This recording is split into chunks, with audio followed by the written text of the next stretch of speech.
Himeko and Mr. Yang are probably still busy. Let's go look for Dan Heng first.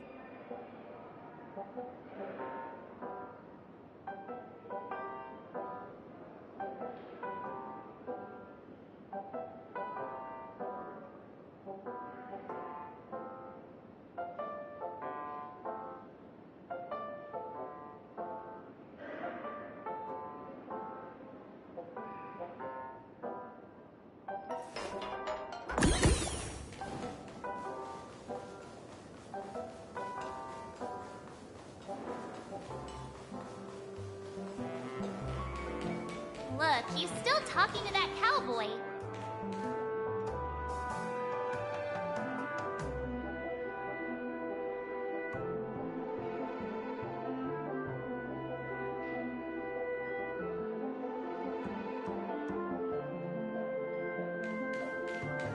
One piece soul glad? Shaken? You're awake. How do you feel?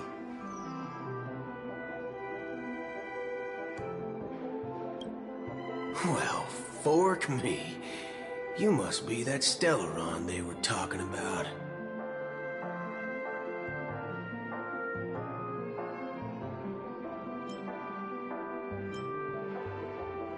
Allow me to introduce him to you.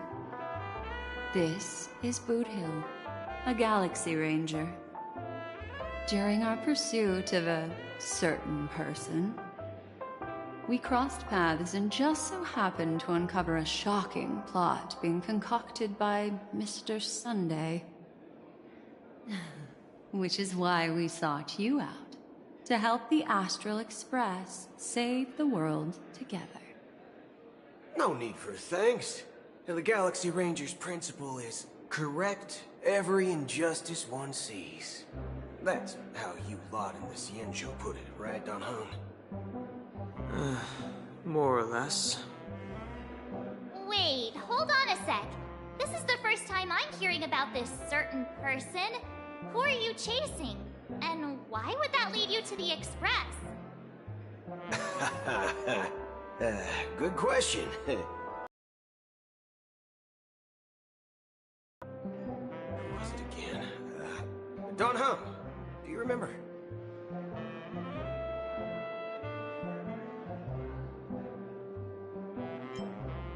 No, that ain't it.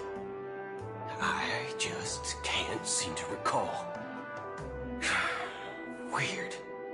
My neurochip hasn't registered any malfunctions. I can't seem to remember either. What's going on? Vic, forget about it. If it slipped all our minds, reckon that person was just a minor scoundrel. Unimportant. Ain't gonna stop us from piecing together the story anyhow.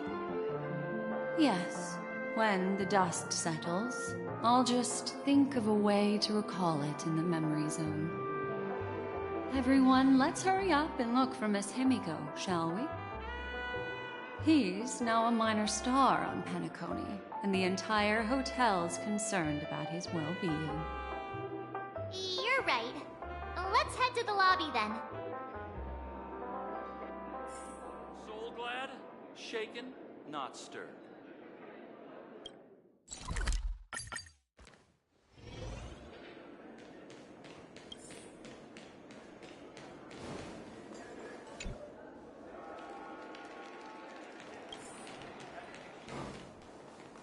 Look, they're with the... That's all right. In these times of conflict for the sake of utmost safety, it is only right that the Alliance steps forward to mediate on behalf of the Astral Express. We must not allow you to take unnecessary risks. Furthermore, despite the IPC's eagerness for success, it prioritizes peace above all. And the family, trapped though it may be, professes a desire for harmony. The Alliance has always won people over with reason. I firmly believe both parties can indeed put aside their differences and come to a peaceful agreement. The General possesses a deep understanding of the greater good. With the Xianzhou Alliance mediating, Peace for Penacony is within reach. You flatter me. But ultimately, it's been all down to the Express. Without your efforts, this sweet dream paradise would have been claimed by the last remnants of order before there was even a shot at peace. Well, would you look at that? Here comes the big hero.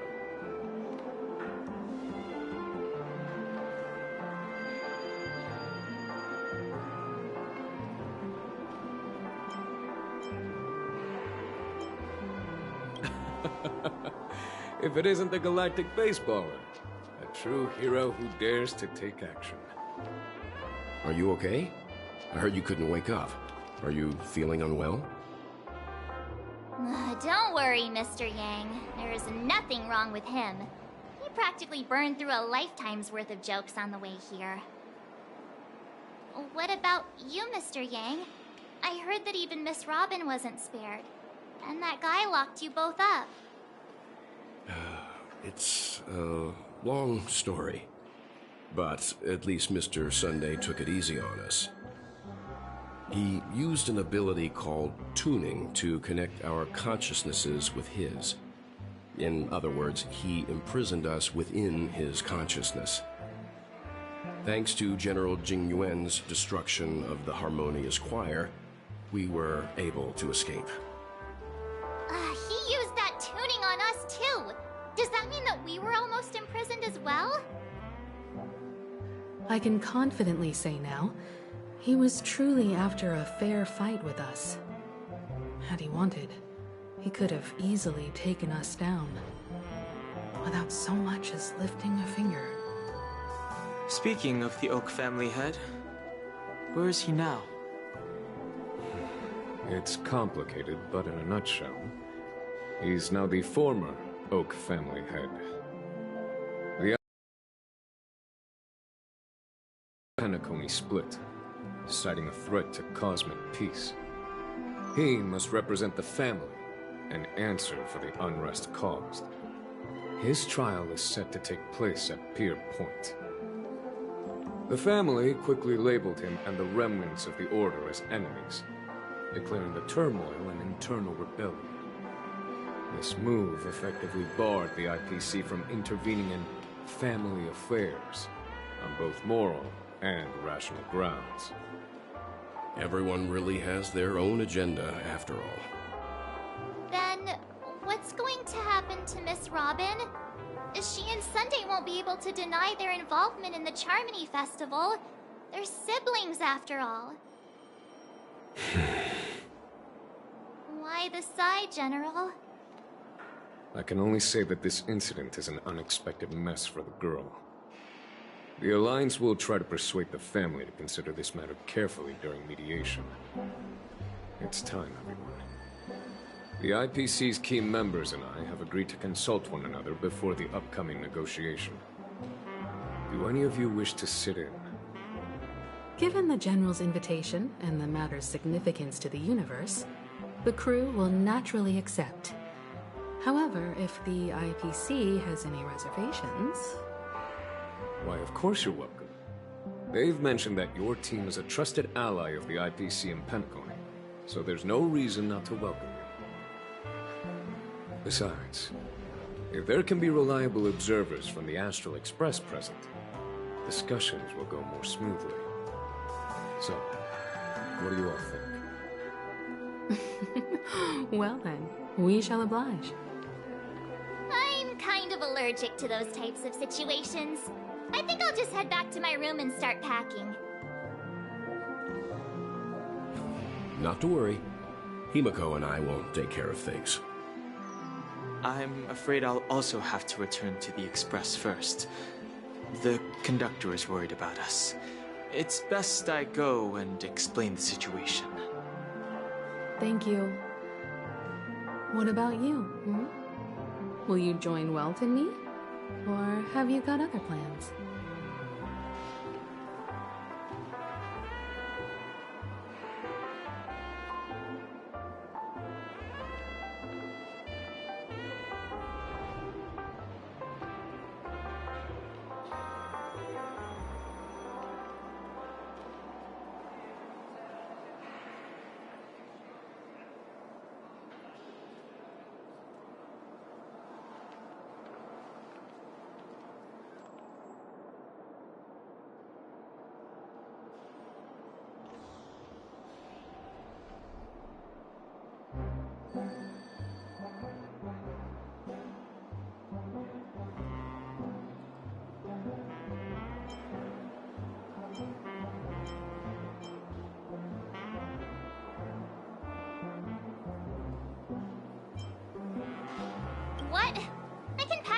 out, you know.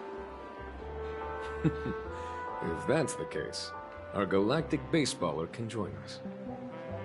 Although I'm not too sure of the reason. The representatives from the IPC have insisted on his presence. Allow me to lead the way. Follow me, please. The negotiation will commence at the hotel lobby. Everyone, please follow me.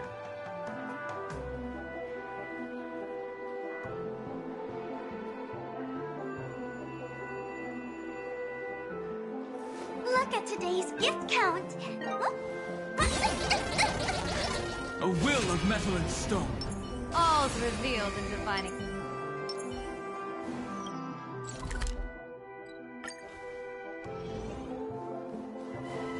Mr. Aventurine and Miss Topaz are here too. Oh, and who is that over there?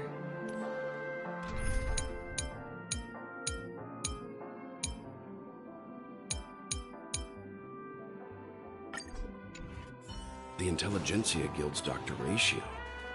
This assembly is quite something. Please stay tuned.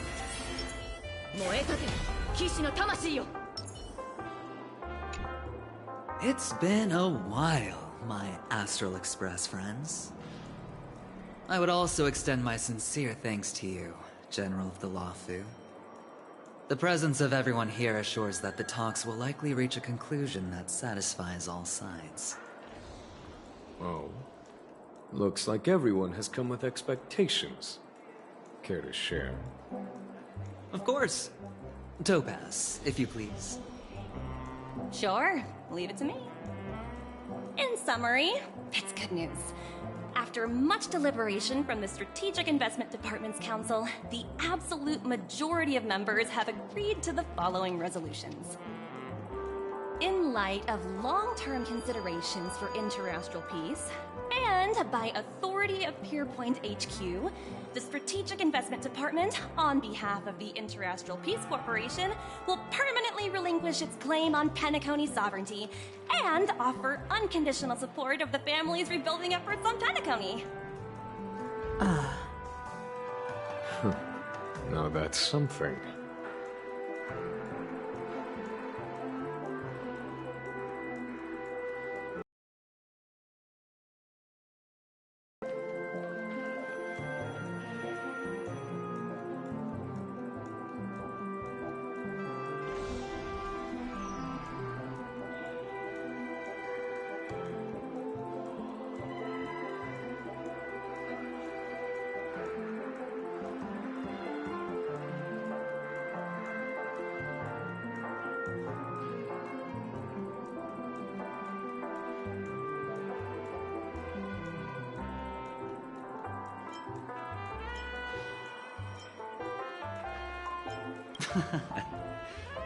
Well, if that's what it takes to bring peace to the entire universe, it's a price I'll gladly pay. Has the IPC finished sharing all its thoughts? Then it's our turn. The Guild, much like the Genius Society, has taken a keen interest in the recent calamity in Penacony. Ultimately, both parties have agreed to a comprehensive collaboration, offering technical support for the reconstruction of Penacony. The floor is yours for the finer points, Mr. Screwlam. Enlighten us, please. Organic life's unrelenting search to understand the realm of inner spirituality is something I both admire and envy. Inorganic life has no mechanism to evoke dreams. But when my mechanical impulses are activated, my inspiration circuits will start to operate, and I will enter a state defined as imagination. Every time, within the realm of imagination, there emerges a fire from the shadows. It is warm, bright. I frequently ponder this flame might represent the essence of intelligence. A cluster of inspiration ignited by high temperatures. The future direction of the universe may well lie within it. Alas, they are nothing but projections of my thought system to me. Desired, but unattainable. But after learning of Penacony's accomplishments, I have come to realize that the flame is not beyond my grasp. After deliberations with my partners, we have decided to defer the progress of the Simulated Universe project, and instead assist the Intelligentsia Guild as technological consultants in the research of the Dreamscape and Memory Zone, so that these assets may be better used to serve humanity. Not only that, we've also established contact with the Garden of Recollection through the IPC, and they've pledged their support for our research endeavors. I'm truly happy for the Dream Chasers on Penacony. The cosmos' brightest and, let's admit, dimmer intellects are now at their service.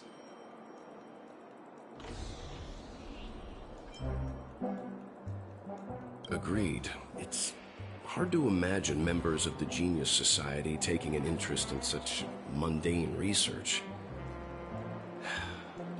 Never mind.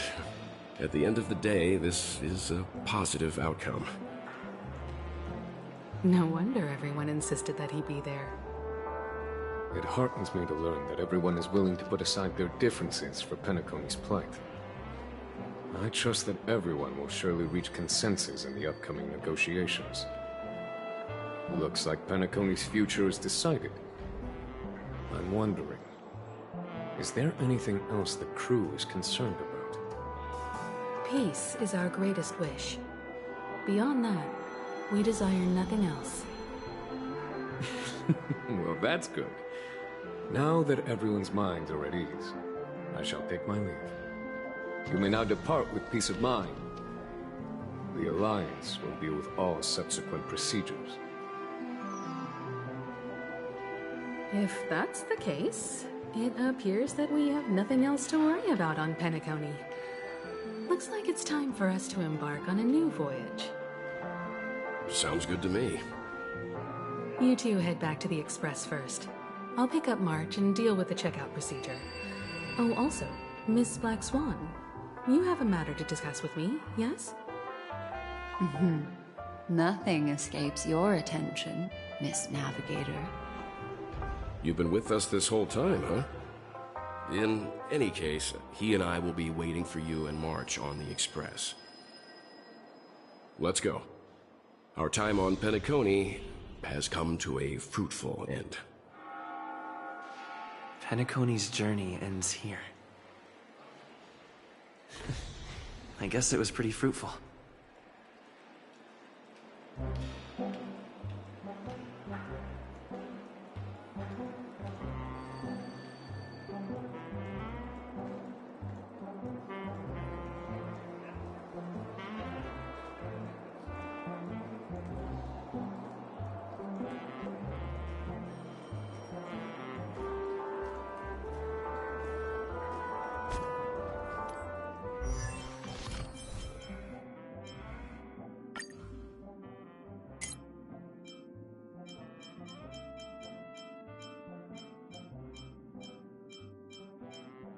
The mood is set just right.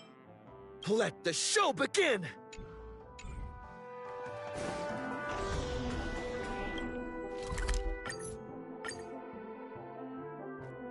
The navigation meeting is about to start.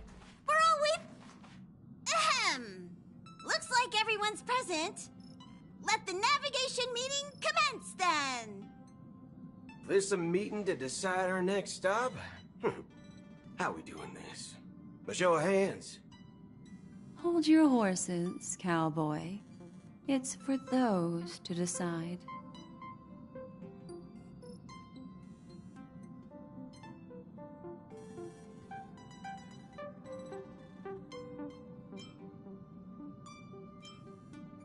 Allow me to explain.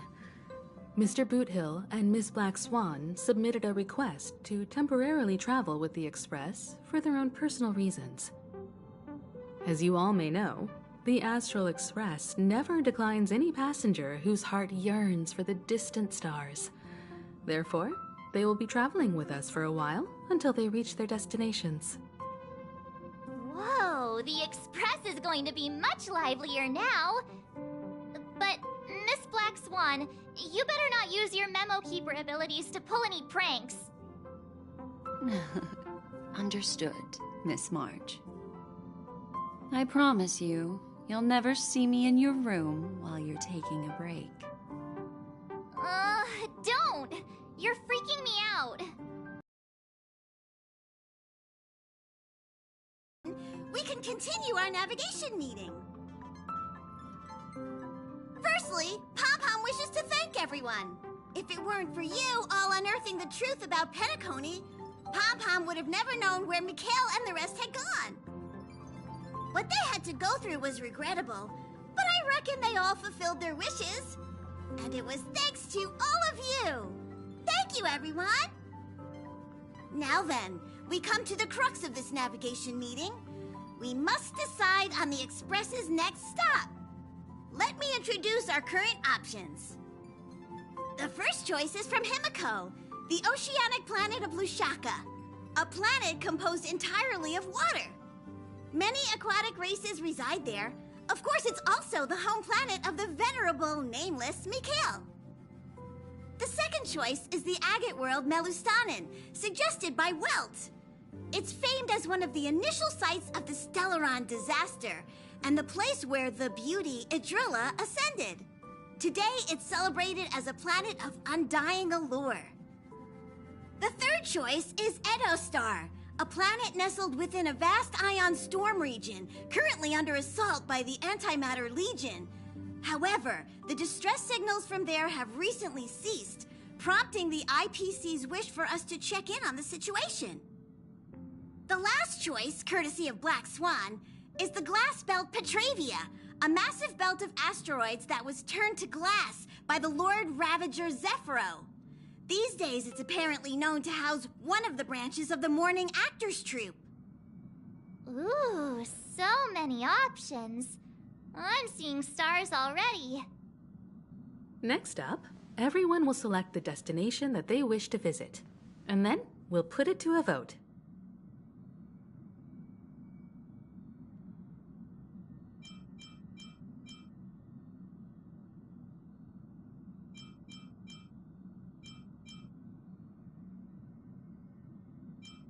This trip to Penacony has allowed me to see another side of the Stellaron disaster. In terms of symbolism, the state of the dreamscape bears a striking resemblance to the agate world. Visiting it might deepen our understanding of the Stellaron. That makes sense. If that's the case, I vote for the agate world too. I personally think the situation on Edostar might be more urgent. As Nameless, should we not extend a helping hand? March is right. Though the fact that the distress signals have ceased means we're probably too late. But I still think we should investigate the situation there. 3 votes for the agate world, 2 for Edostar. Looks like we have a winner! Next stop, the agate world, Melustanen! Then this navigation meeting is adjourned. I'll go check the warp jump coordinates. Everyone can catch up on some rest in the meantime. When it's time to make the jump, Pom-Pom will make an announcement. There's still some time before the jump. What should I do? How about a chat? Over here.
You're here.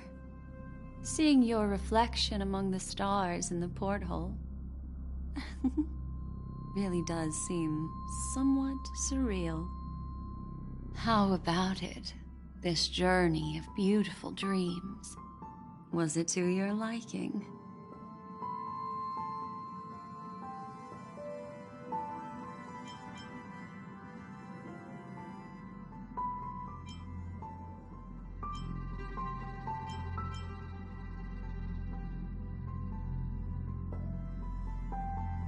There's a rich scent of curiosity here.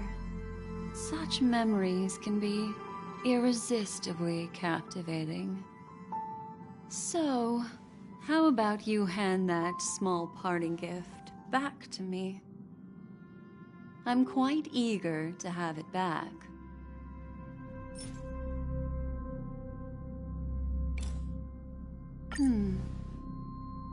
Oh?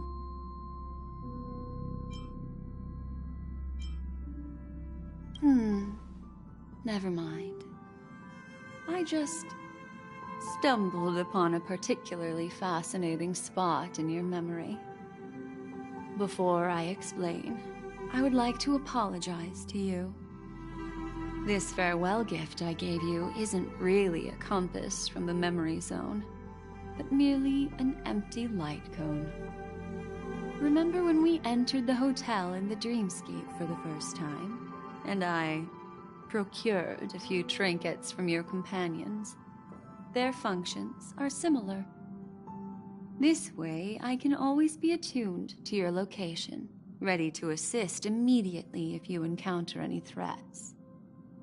But this is not its most intrinsic function. Light cones are slices of light used to encapsulate solidified phenomena. This empty light cone is the same. It can etch your memories in their most vivid form, and then allow me to admire and manipulate them, turning them into unique mementos. All the world is born from the power of mind and soul, and that power is memory.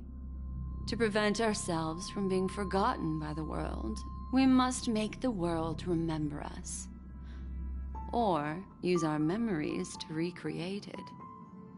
Life, seemingly vast, offers but a scant collection of impactful memories. Some joyful, some sorrowful, some light, some heavy.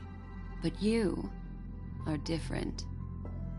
Memory is a reflection of the future. Within that reflection, I see your unparalleled worth. You have the power to the world. Your memory can illuminate the universe's future path. And that memory will be as scintillating as the star clusters you see in this porthole.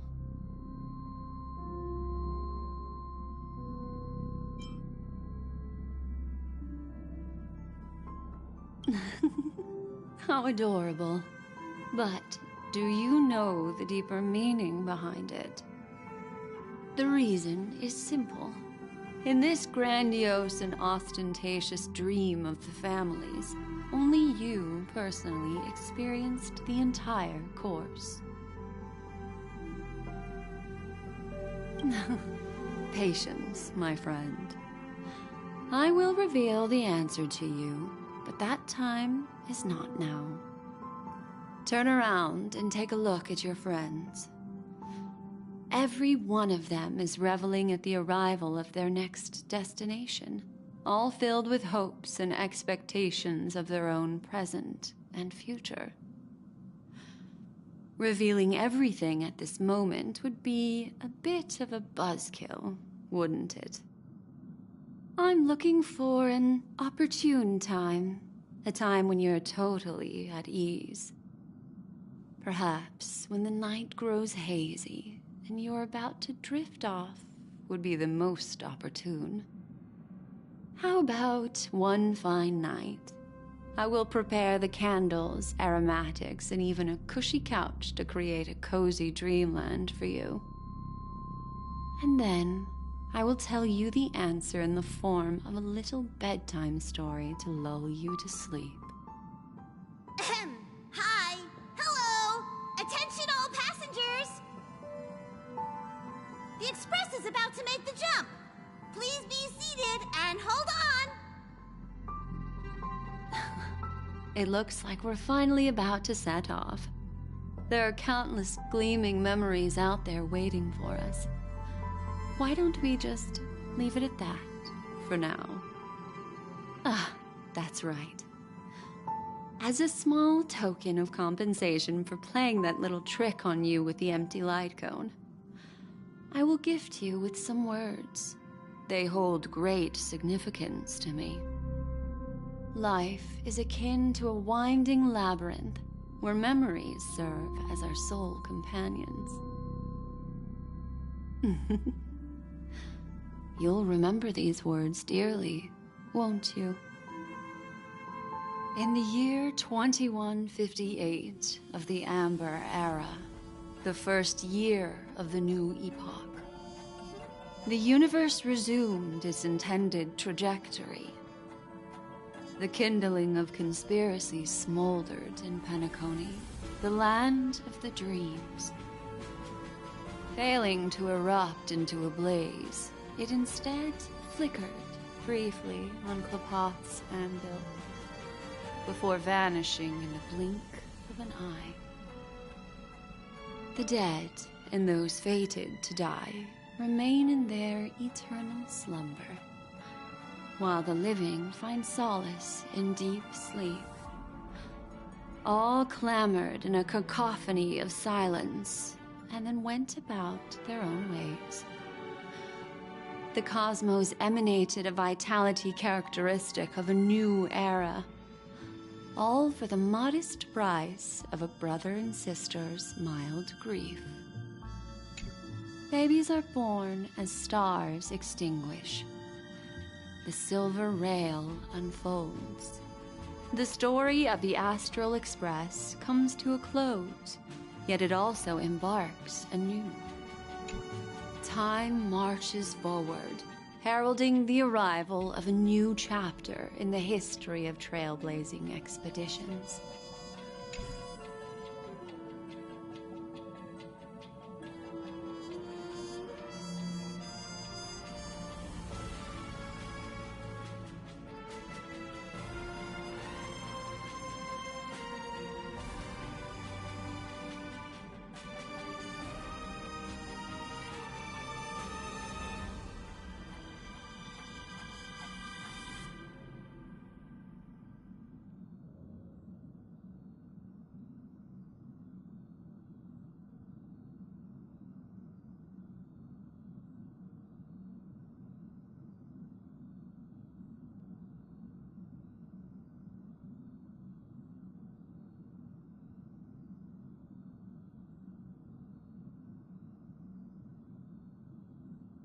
Countless shooting stars streak the sky tonight.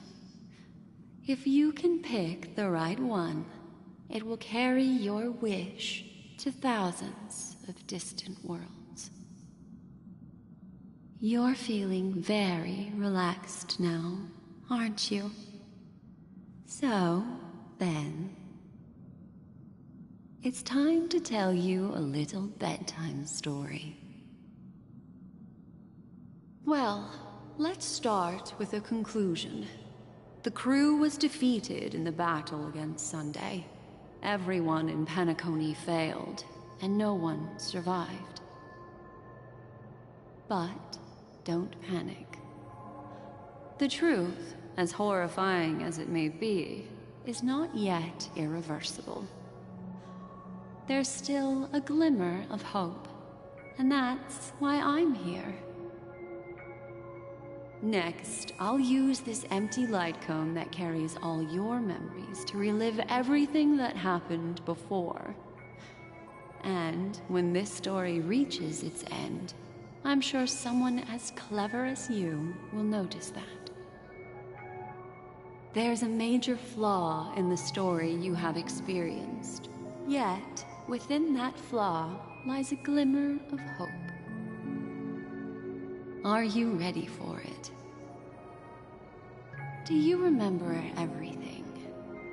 When the clock turned back, the Express started a warp jump, sending you to a strange dream. You were bewildered back then, and then a Galaxy Ranger named Acheron showed you a way out. When you arrived at the Reverie Hotel, you met the doorman Misha and had a confrontation with Aventurine, an IPC representative. Thankfully, Acheron appeared again and helped you.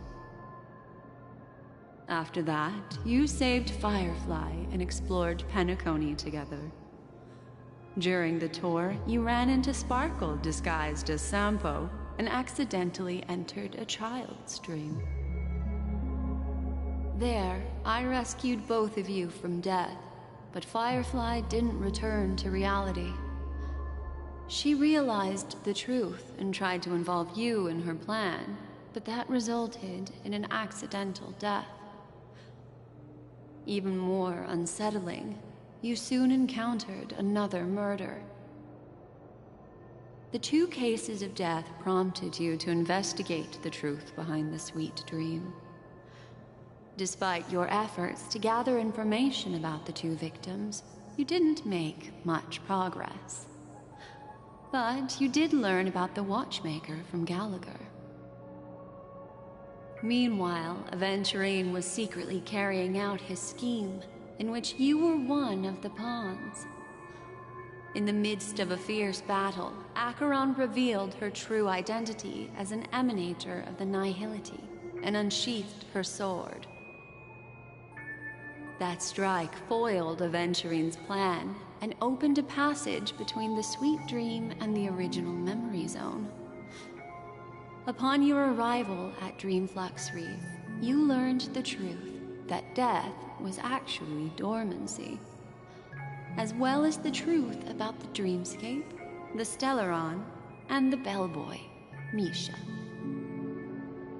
You split up with Sunday and Robin, looking for a way to seal the Stellaron. However, it turned out that Sunday and the Dream Master had their own hidden agenda. And you had to engage in an ultimate duel on the stage of the Charmony Festival. Finally, the story reached its conclusion. You emerged victorious, with the Trailblaze triumphing over the Order, and Penacony embracing a bright and peaceful future. This marks the end of the thrilling journey in Penacony. I'm sure you've already noticed something unusual, haven't you? The major flaw, which contradicts all the known information, hides in this story.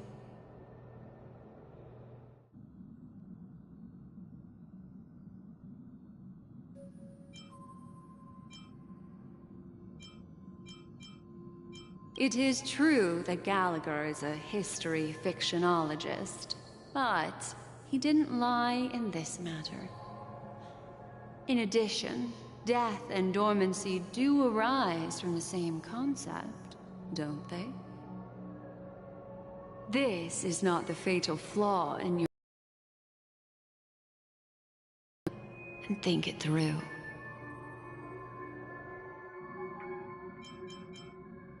Are you suggesting that the sleeping and shapeless never bestows its gaze upon anyone, and thus no one can truly possess the power of the Nihility? That's a very astute guess, but unfortunately, Acheron did progress further down the path of the Nihility. Her unwavering belief in liberating the world from the grasp of paths surpasses the capabilities of ordinary humans. I'll discard that incorrect answer for you. Take your time and think it through. What is the fatal flaw?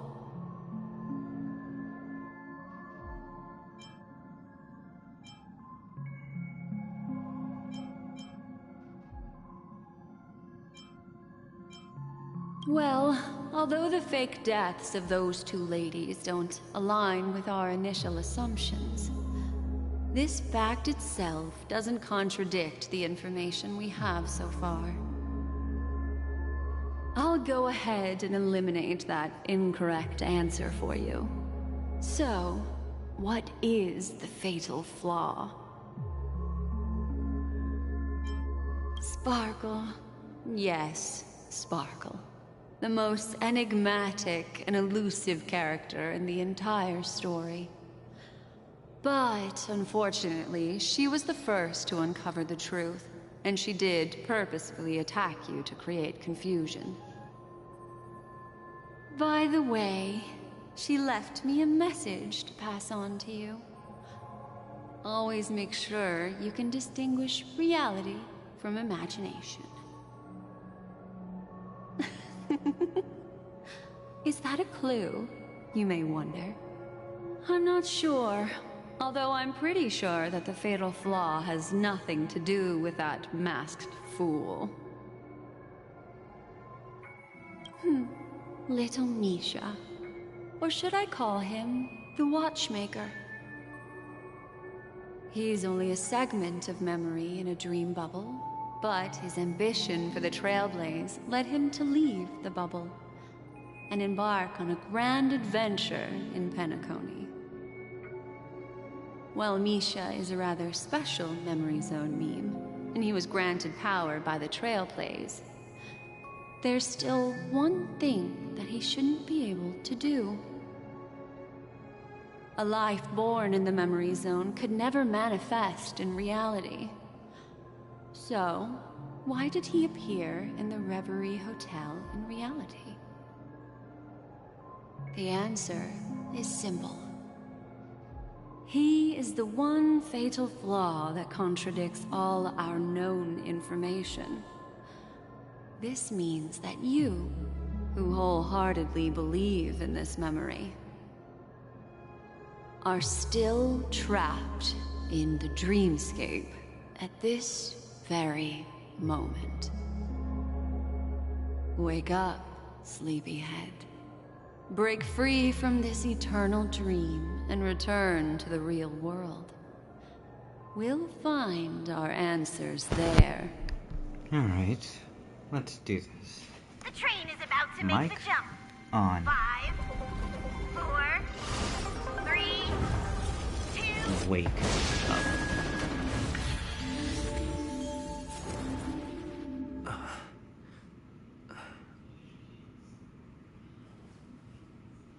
We have Sunday to fight. This way, darling. Let's do this.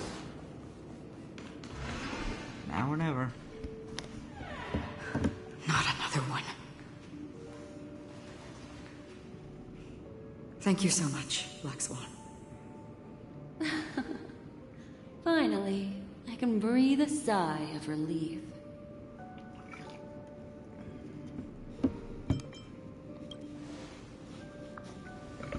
I understand you must be confused, and we'll do our best to shed light on the situation. However, before that, it's essential to know that this place is the rift between dream and reality. A place reserved only for those who have awakened from Enna's dream. Do you remember Sunday's ambitious plan? He intended to harness the power of the Stellaron, the collective will of over 100,000 Oak family members, and the desires of everyone in Penacony to usurp the harmony and restore the order. Unfortunately, it didn't stop there. From the early days of our journey into Asdana, we were already affected by the Stellaron. That strange dreamscape where we met. Maybe it was a sign that your thoughts were beginning to drift away.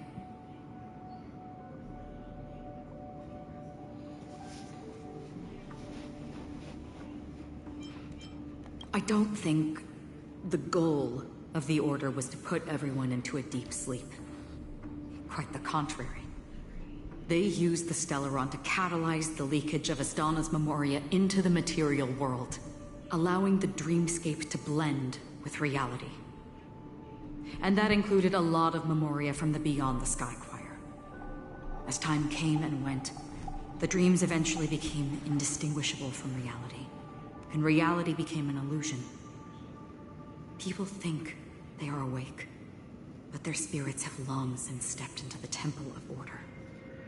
This is what makes Anna's dream so powerful. In this paradise governed by the Order, everyone indulges in their delightful dreams and lives happily ever after. I believe what you experienced in the sweet dream, except for that flaw, was real.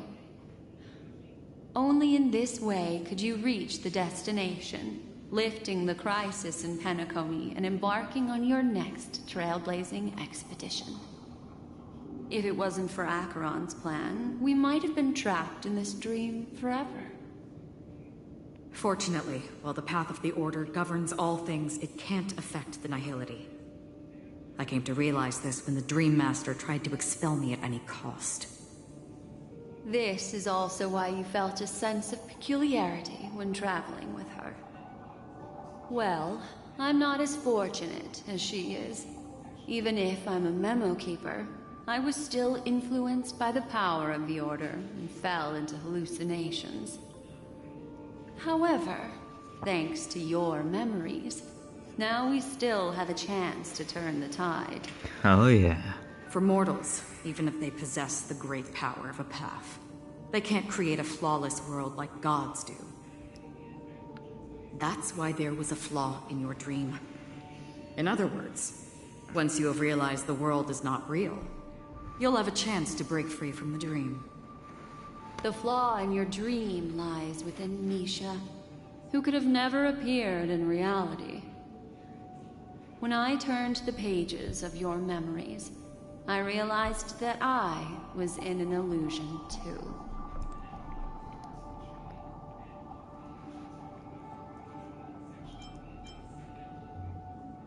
Now Sunday has usurped the power of the Harmonious Choir through the Charmony Festival. Asdana has thus fallen into Enna's dream, transforming everyone equally into the notes of the Aeon. Failure doesn't mean weakness. Only the strong can gather the will to resist the Order and try to break free. We still have a chance, though. To make it happen, please, Black Swan, guide us to those with a strong will. All right, please come with me. These people are... They're the ones who accept Enna's dream and indulge in their happy illusions. We have no means to wake them up now. Not even your clockwork will do the trick. However, there are still other things we can do. Let's keep going. Satisfied? Yep.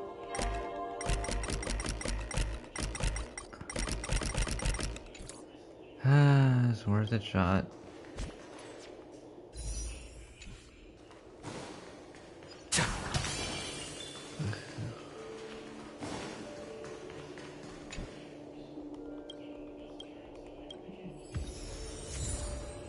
Saddy. And a sad gear.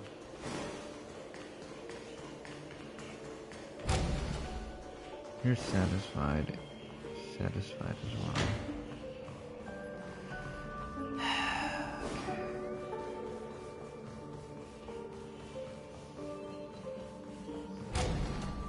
Boy, oh boy. I get spotted.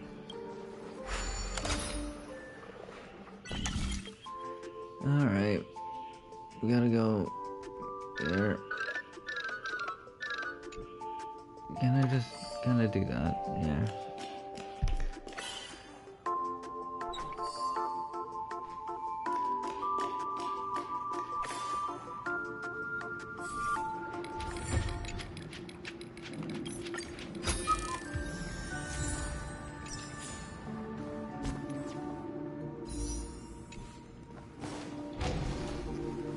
I'm at 69 pity, somewhere around that.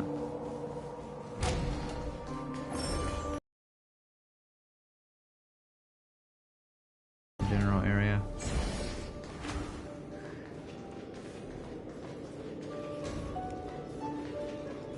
chests up there.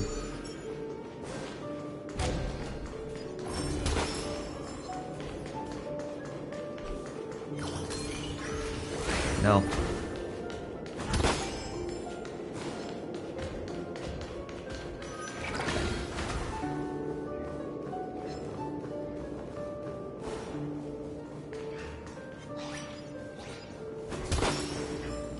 Here it is.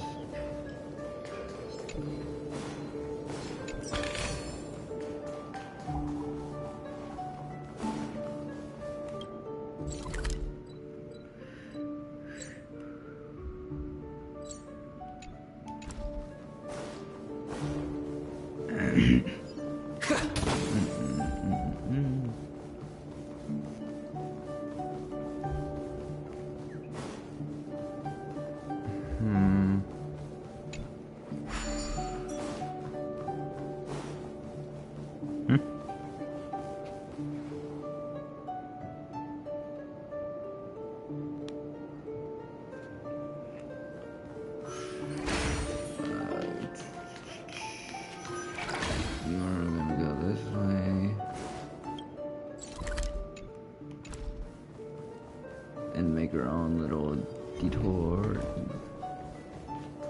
Detour, eh?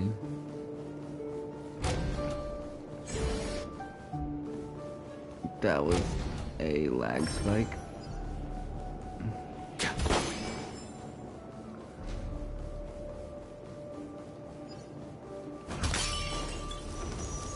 Okay.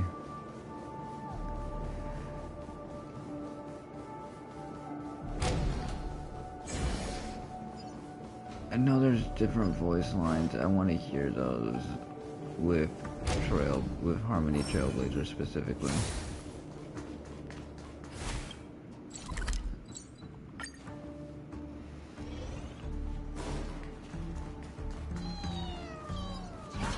So it doesn't particularly matter whether we win or not.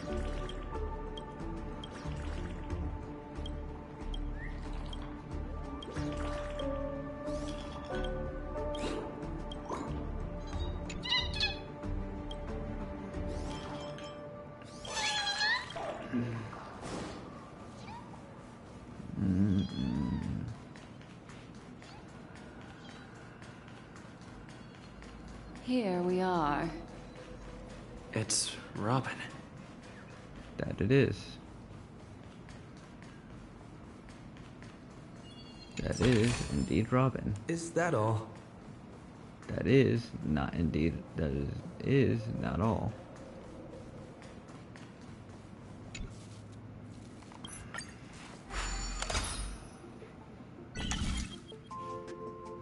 What the fuck is this intricate design here that I gotta...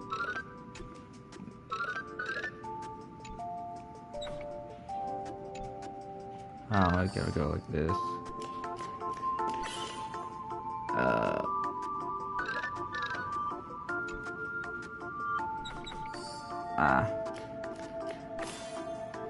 Zigzag. Looks good. That should be enough for a single pawn on Silverwolf.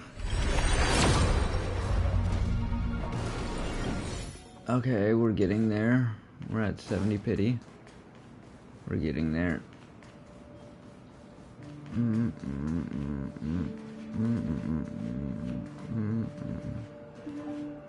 And on the 8th day,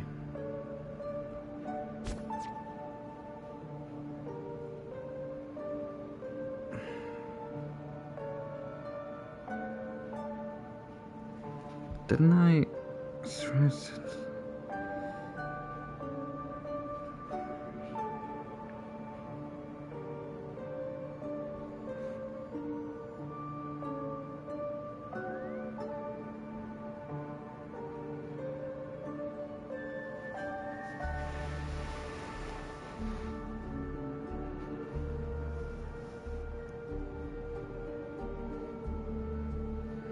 Hold on. I'm doing something.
That's what I was looking for.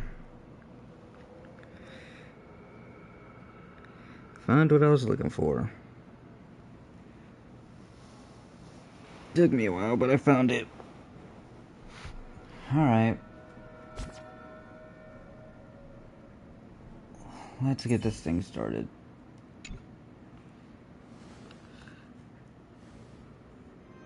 Finally, you've arrived. Let me introduce you to Robin. She woke up from Anna's dream by her own will, and it's this tough lady who led us here with her song. I woke up for the same reason as all of you. In the dream, I experienced something that could never occur in reality. Are we going to lock it up in a cage? I want to see it fly freely in the sky. Without us, this bird would be too fragile to survive on its own. Do you want it to die? No, but... Then let's take care of it together until it can return to the sky. Huh?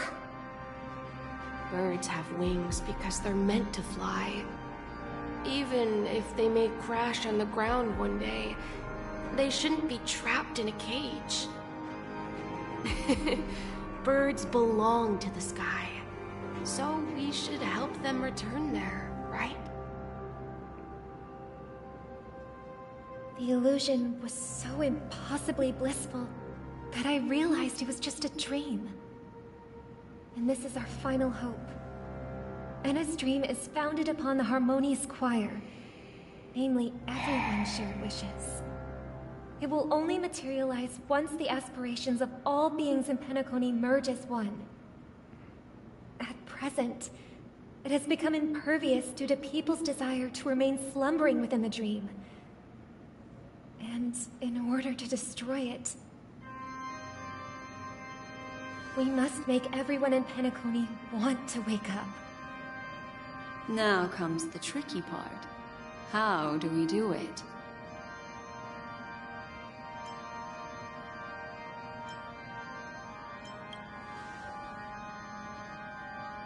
Humans yearning for sweet illusions borders on obsession, leading them to subconsciously resist the harsh reality. Therefore, I carefully selected a moment where he was completely unguarded, guiding him to uncover the truth himself to make him regain his consciousness. However, to wake up everyone in Penacony and get them to share the same determination, that would be nearly impossible. Indeed. I'm afraid it's almost as difficult as resurrecting an Eon. But we can't just stay here and do nothing. Donna? How the fuck did you wake up from your dream? This is What a was critical your dream? moment for the whole universe. Who cares about some dumb number? Boo-hoo, you dream? Thanks to Black Swan. You're welcome. And thanks to the Memo Keepers in Penacony, too. I believe your partners have also awakened from their dreams. This is the first step of our plan. With the assistance from the Garden of Recollection, those who possess a strong will, like you, will gradually awaken from the dream. These free wills are the discord that will sway Anna's dream. However, awakening a mere handful of individuals is insignificant compared to the vast number of people immersed in the dream. We must find other ways to awaken the free will of millions of people within a short period of time. If breaking through from the inside proves challenging, we can seek assistance from the outside. We've long been aware of a potential solution. Asdana is a galaxy known for its abundant memoria and the remarkable phenomenon known as synesthesia dreamscape. When people first enter this place, they often find themselves and others sharing a collective dream. At this very moment, There is only one dream, encompassing the entire Asdana system. So, you mean, if we can attract a large number of outsiders to this system, their free will would intertwine with this dream and shake it to its core? However, those outsiders might also succumb to the dream and become the foundation of the Order instead. The real challenge is, how can we gather a huge number of people as determined as you within a short period of time? Looks like the Jade Abacus of Allying Oath will be the only solution. No need for that. Keep your once-in-a-lifetime treasure. We don't need to bother the Xianzhou Alliance for such a tiny request. You want thousands of people with unwavering free will? That's easy. Just leave it to us Galaxy Rangers. You can gather Galaxy Rangers? Outsiders may see Galaxy Rangers as elusive and disconnected individuals, and actually, they're right. Oh, damn, okay. That's why we have a tacit understanding among us. Do you know what it is, Acheron? It's the relic I returned to you. Exactly. Its owner must have told you that it's meaningless to anyone other than a Galaxy Ranger. That it can only fulfill its purpose when returned to its rightful owner. Because it's a burial artifact. Worthy only of a hero who has served the Galaxy Rangers with honor.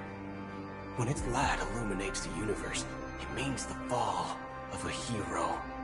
And in the direction it falls, countless meteors will streak across the sky. Those meteors are Galaxy Rangers, coming from all corners of the cosmos, driven by a shared purpose, without questioning the cause or counting the cost. Because we abide by a bottom line. The shooting stars of the hunt only descend on the longest night, and with them comes the dawn. We've stayed silent for far too long. Now, it's time to remind all the cowards, oppressors, and villains of the universe of our presence. I'll be the one to ignite the first spark. Once the dreamscape is swayed, I'll complete the second step. I'll fine-tune the slumbering souls with the Song of the Harmony, interrupting them with the discord of Trailblaze, and guiding them towards reality.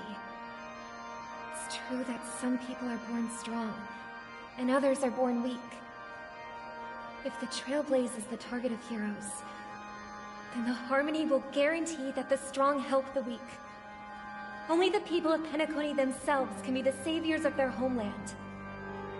Their path of happiness should be forged by themselves. While I may not be a nameless, I'm willing to instill courage in all those who need it. This includes my brother as well. Edna's dream is too cruel for him and everyone else.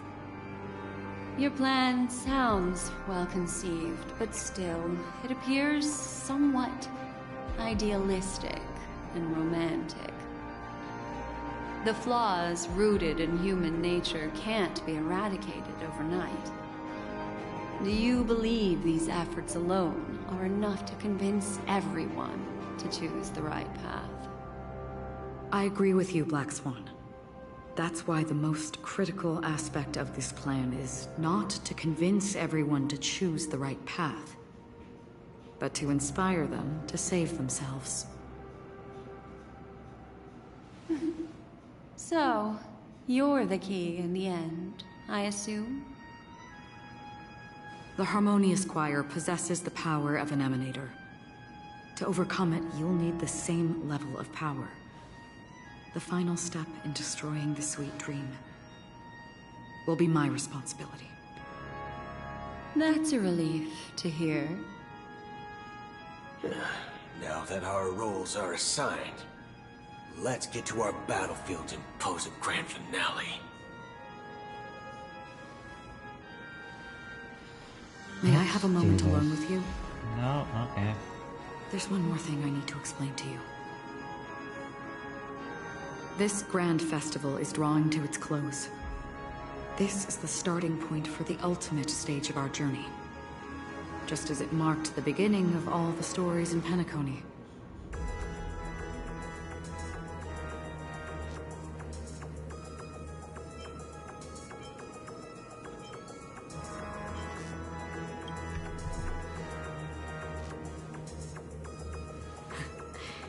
Only by reflecting on our steps can we remember the path we should be walking on. And the companions who have walked alongside us. There's something you should know. We were able to locate you within this boundless... all because of one person's unwavering dedication. Firefly. She awakened from the dream ahead of others, discovered the Express amidst the stars, and brought us valuable information about the remnants of the Order. She may have been aided by the script, and it came at a cost. As you know, Firefly is a stowaway who entered the dreamscape in a different way from ours. Without the dream pool in the hotel or assistance from the family, she can only awaken from this dream in one way. A real death. We mustn't fail her determination. I'm not implying that we must win this fight no matter what, but our resolve should match that of that courageous lady. Are you ready? Yes. Let's do this. Very well. Now, please close your eyes.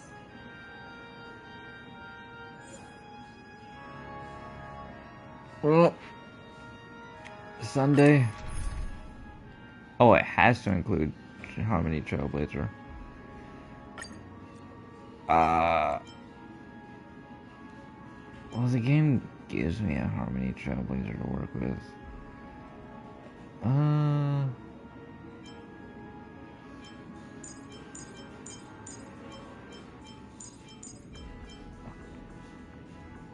I would have to go with No Sustain, which I'm not doing.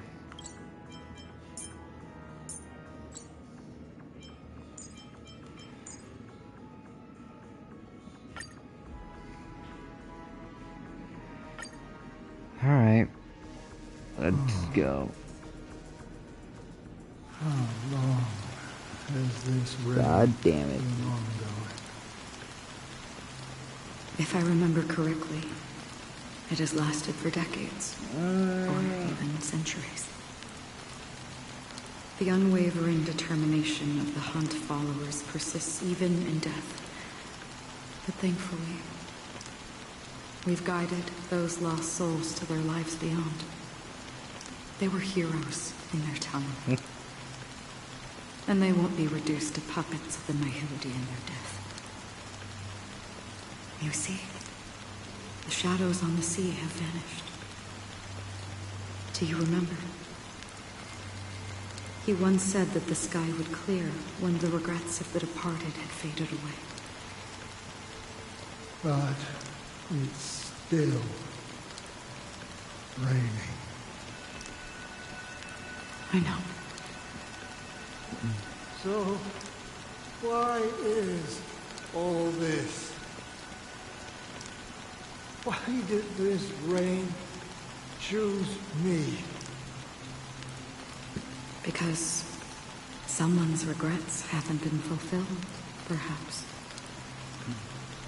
Mortals who walk the paths are like sailors on a vast ocean, leaving behind a trail that creates countless ripples of possibilities. These ripples last longer than the fleeting lifetimes of humans. And for some, their presence leaves such a strong mark that it's reflected in the waves. Sin-thirsters, the obsessions of the Pathstriders. They emerge from the depths of Ix, seeing themselves as masters of their own destiny, unknowingly repeating the actions of their past lives. They emerge from the nihility and head toward it, leading purposeless lives. However, these hollow phantoms, they have journeyed with me for such a long time. Oh. So this is how it is.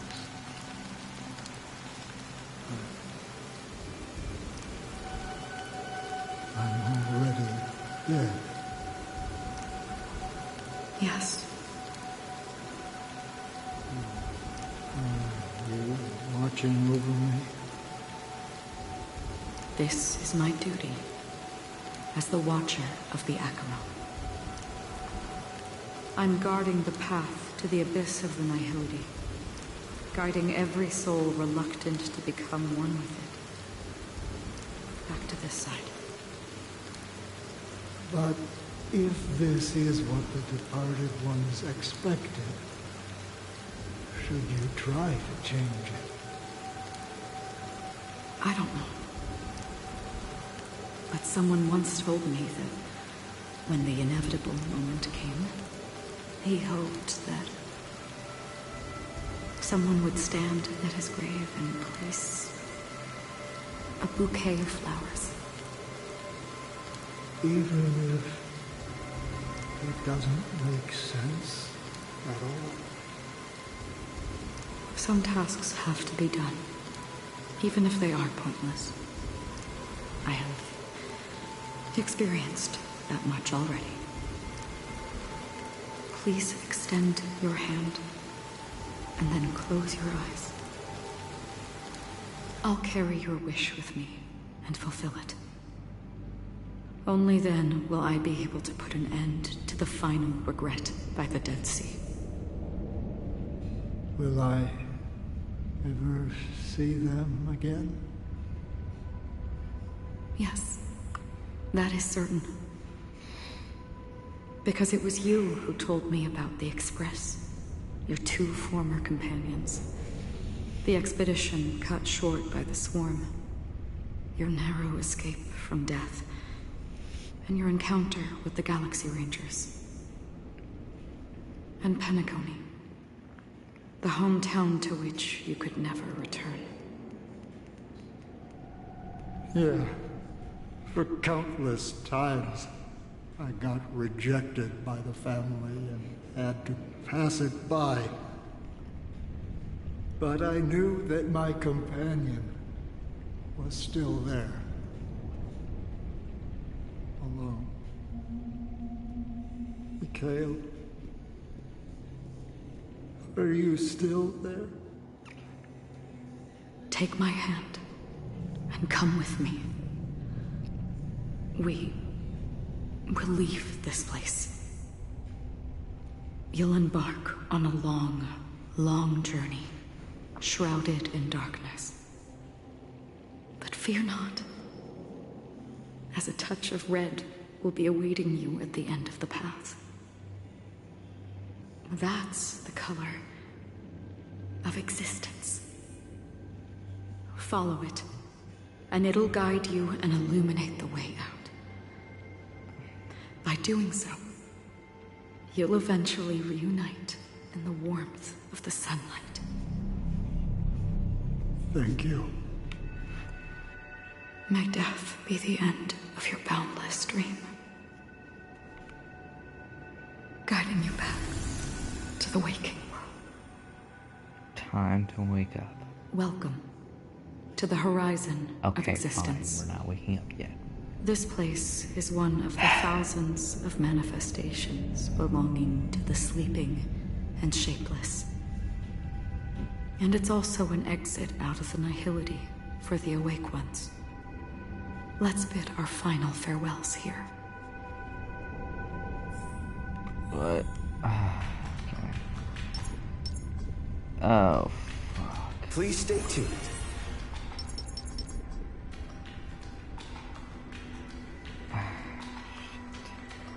Always distinguish between reality and imagination. All right, Gray. Life is akin to a winding labyrinth, where memories serve as our sole companion. May your schemes be forever concealed. Enna's dream is too cruel for him and everyone else. To the imperfect tomorrow.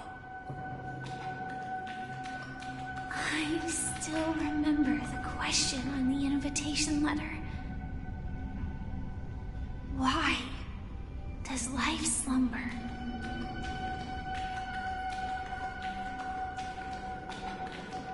Why does life slumber? We don't know the answer yet, but we're about to awaken from this dream.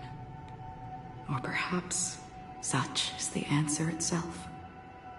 Leave this place, return to where you belong, and awaken Penacony from this dream.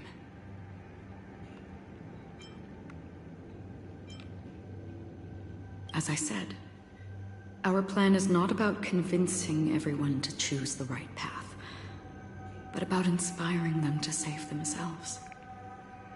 So, when will people actively save themselves? The answer is when they are in desperate situations. Like a drowning individual in the deep sea. When one's body and mind bear immense pressure, agony, confusion, and despair will follow. I firmly believe that. The fragility of humankind often freezes them in their tracks. But in truly desperate situations, they will strive to save themselves. And now, Penacony has enough heroes to lead them forward.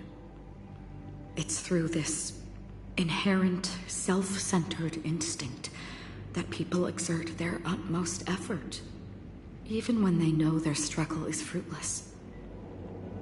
As absurd as it may seem, it's their resistance. As for now, it is time to guide them, not as a savior, but as a nameless among those mortals. In this way, you will reunite in the warmth of the sunlight.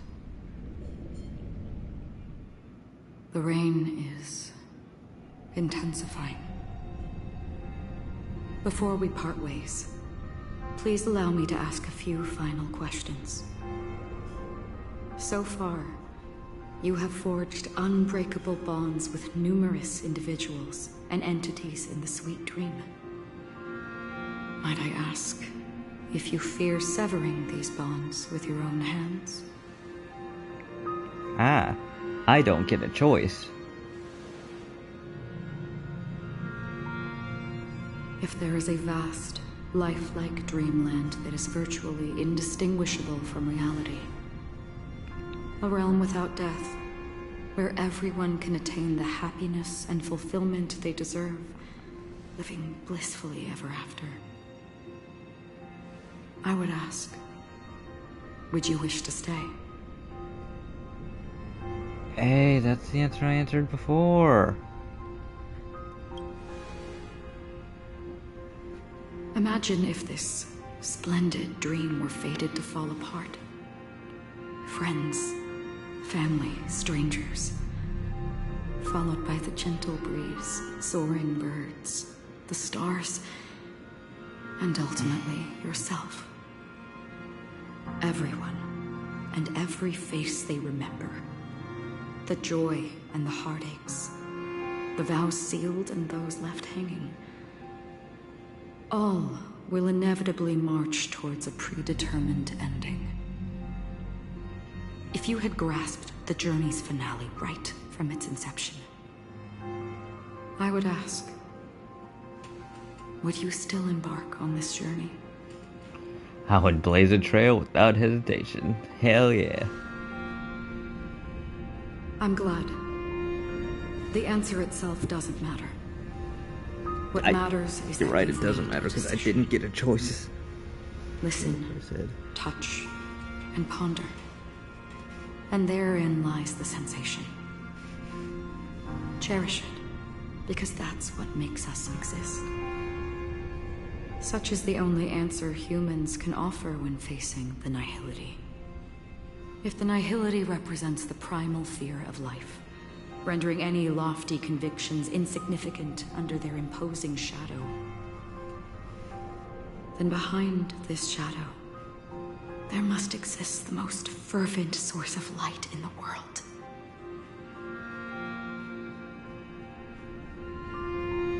Just as every life that edges closer to death fervently approaches the end of the nihility, we must pursue that primordial light. To think that you exist in the nihility, and you watch over others to depart it.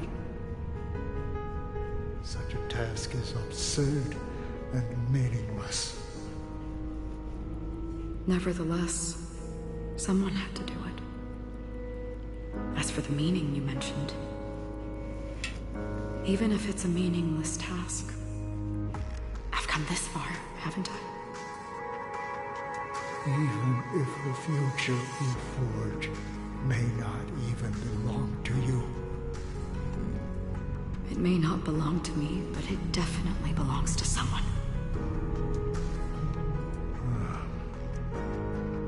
What hardships you must have experienced. In that case, allow me to do something meaningless too. Please, tell me your name.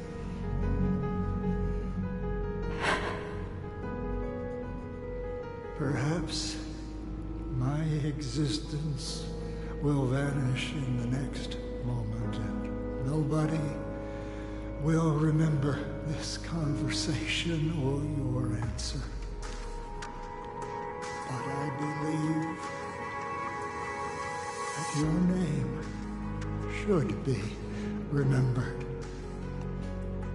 And this universe will remember it as well.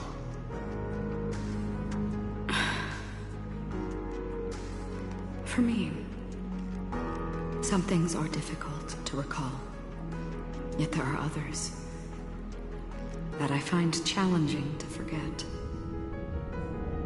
Such is memory, a creation of the past that blossoms into significance in the distant future. I remember that marks the start of my journey. The origin of the vibrant red hue in my life, and the most fervent element amidst every tempest. That's my name. Raiden Ozenmori May.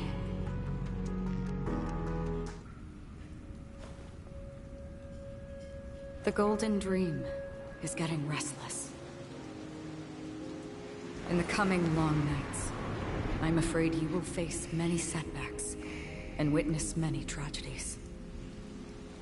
And in the end, you will only see in black and white. But please believe me, that in that monochrome world, there will be a glimpse of fleeting red. And when you make a choice, it will appear once more.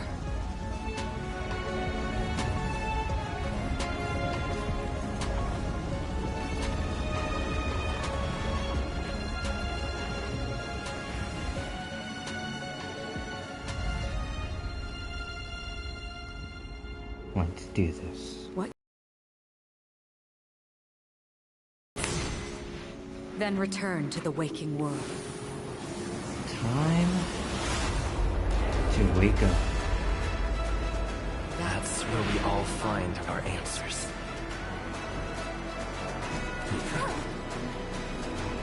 Let's do this.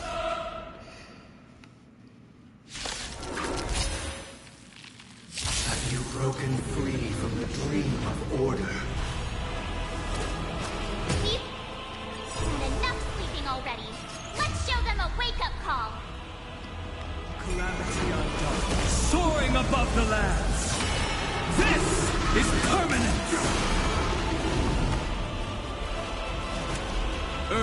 shatters, heaven trembles.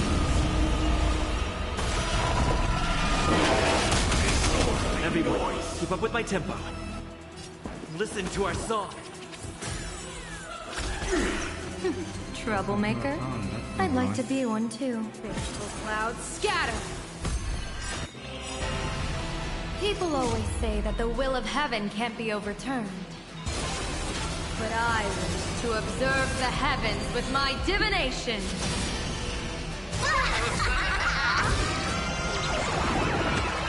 Here's a bad omen slip. No need to thank me. Don't go anywhere. The winner is you!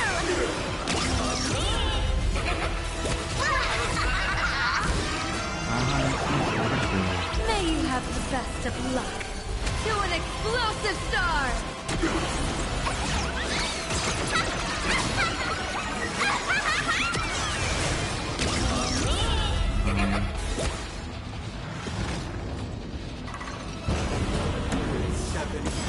That's not 36 notes. I solemnly invite you to join the glorious chorus and ascend to the heavens.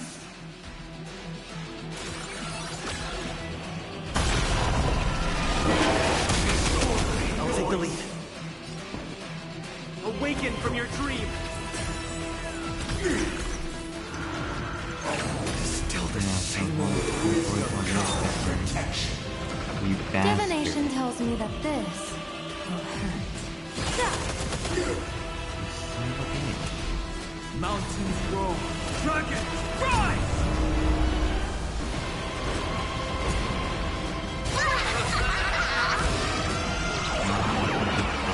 Here's a bad omen slip. No need to thank me. And come to away the hook. Right in the face!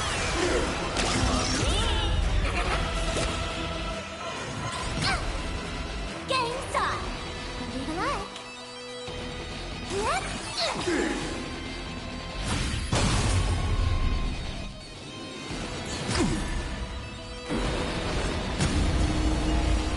Noise is fading.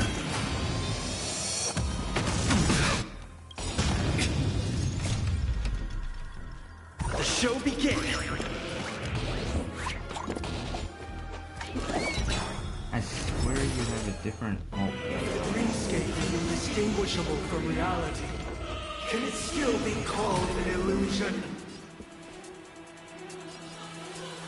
Listen to our song. Troublemaker? I'd like to be one too. As easy as that.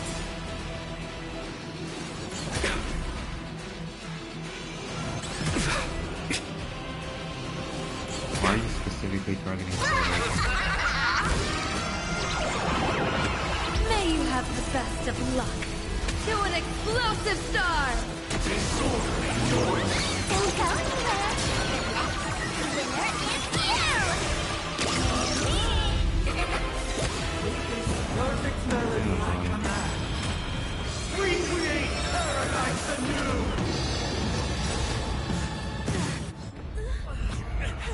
Right, that was supposed to happen. Robin!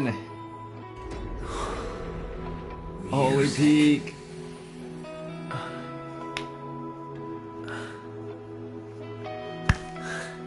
There seems to be another kind of sound coming into the Order's symphony.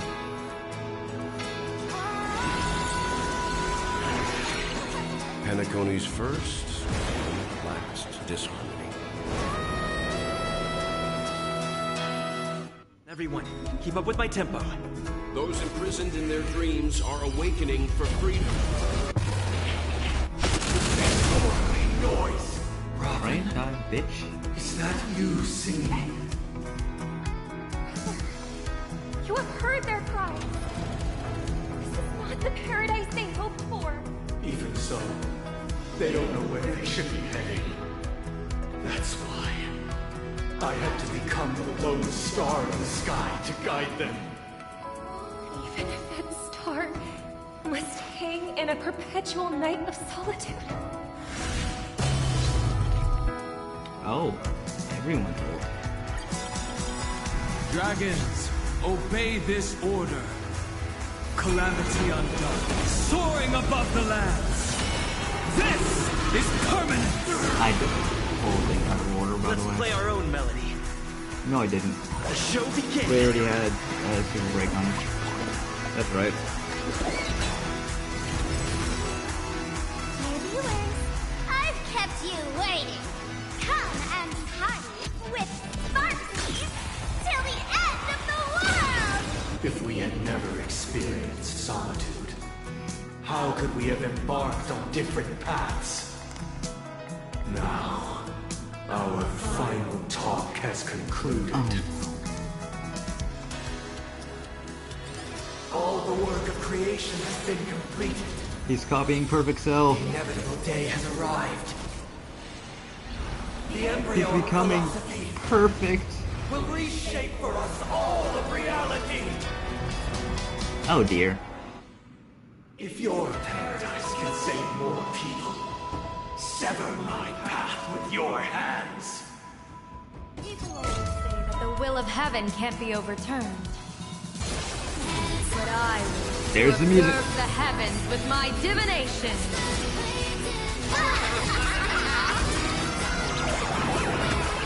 Here's a bad omen. Oh, you have weakness No to need to everything. thank me. That's perfect. That's perfect. 0 damage is crazy. I'll take the shield though. It's my turn.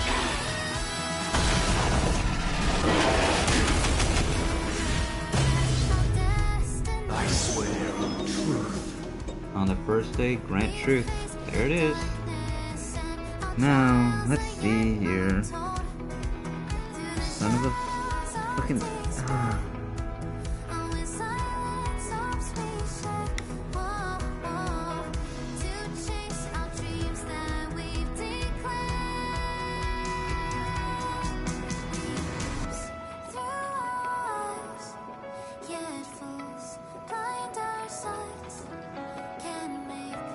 Do not let this moment slip away.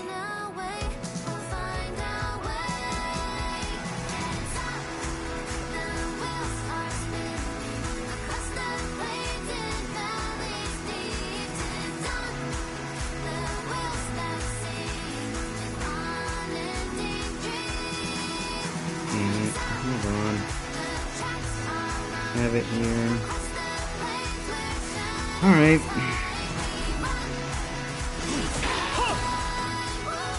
Second day, we're at the calendar. May I honor you. And the third day, I'm good.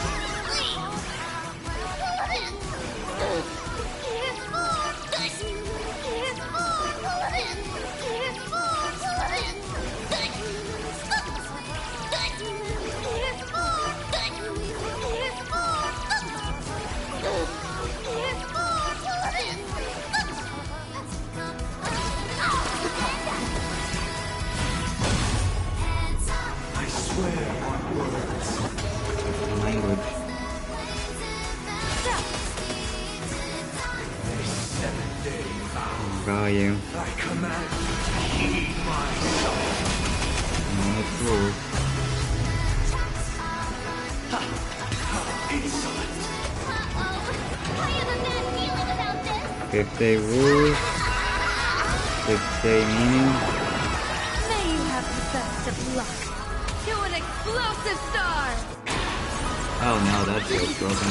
Damn. That sucks. Did he instantly died. Damn. So, why does life slumber? Say it. Because someday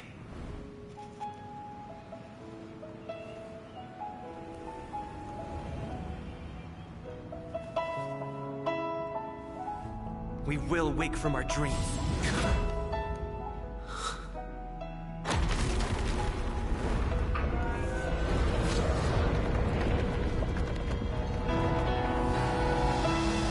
The night is still.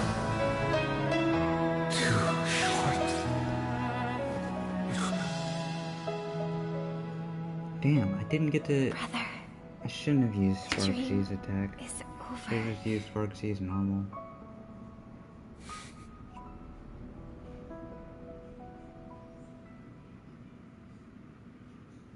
If I had just used Sparksy's In the first normal year attack, of the AE 2158, I would have gotten the hero a fiery seventh day. conspiracy erupted in the land of the dreams, but soon faded in chaos That's and a shame. destruction.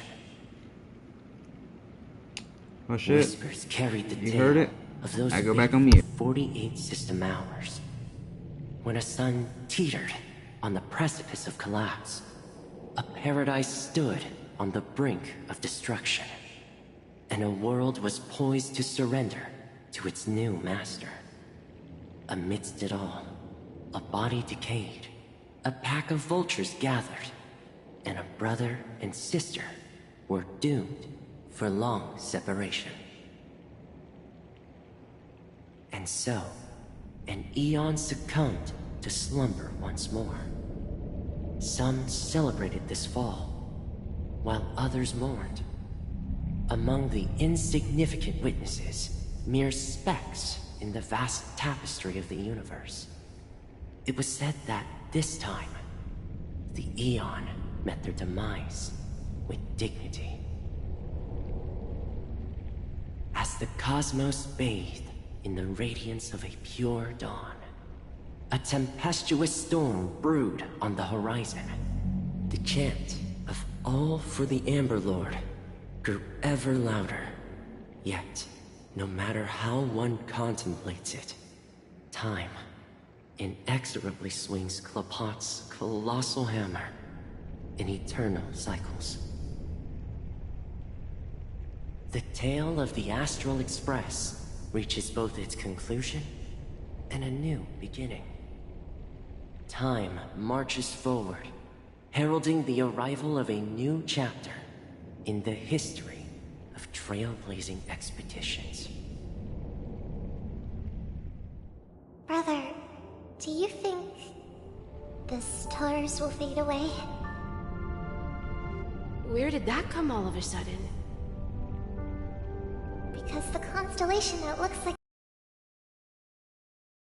horrid eagles looks a bit dim lately. It's the Torment Eagles. Don't worry, it's still there. It's just it's located in the inner ring of Penacony and can only be seen when spring and summer overlap. As for the question you asked, I think stars do die, just like people. But do you know, sister? No star actually belongs to the present. The light we see from them is from a long time ago. Even after the stars perish, their light will travel millions of light years, spanning countless years, to illuminate the night sky of another world. In our paradise, I believe there will be a star like that, shining with the same light. Its radiance will last forever, and its name will be happiness. No, not just one star. We should have 2 stars. Or maybe even more. Yeah, you're right. It's a deal. It's a deal, then. This is our promise, and nothing will sway our ideals. Yeah, you bet.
Pleasure to hear your voice again.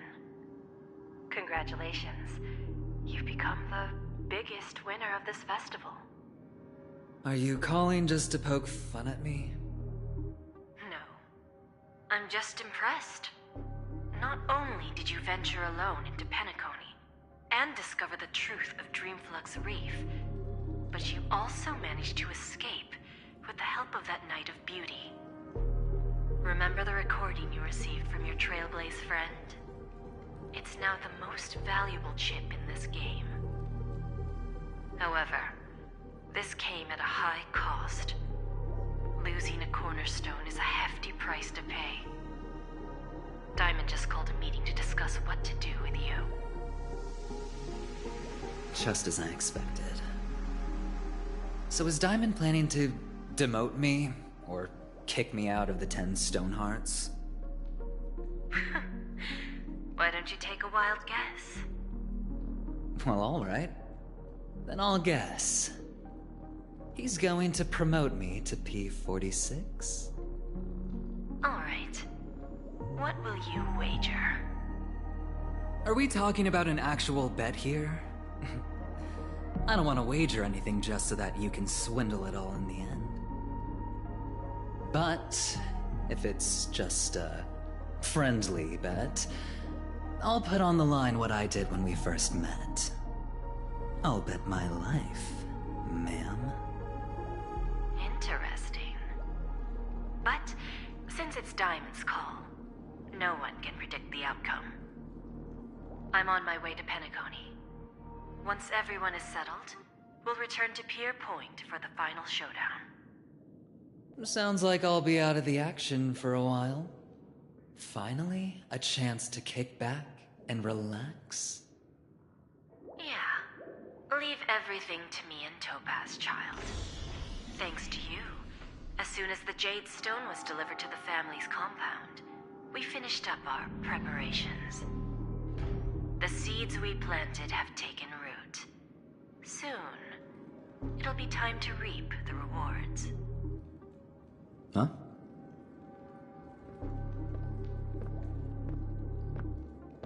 Let's wrap it up for now. Looks like I've got a visitor here.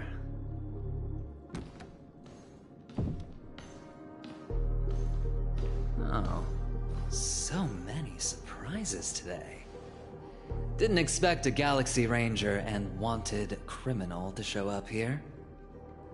One who managed to take out 2 IPC members under the noses of our fleet. Do you understand what that means? Screw Wubba Boo, I just put him to sleep. Don't try to intimidate me with that nonsense. Besides, I've taken down more IPC lackeys than the residual value you squeezed. And I don't mind adding a few more zeros to my wanted poster. I have a question for you. Be honest now, or I won't think twice about putting a bullet in your fudging head. Tell me, where is Oswaldo Snyder? Wake up! Wake up! Hey, wake up! The sun's frying your butt. Are you okay? Can you hear me? I didn't hear a peep from your room, and it really freaked me out.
What are you talking about?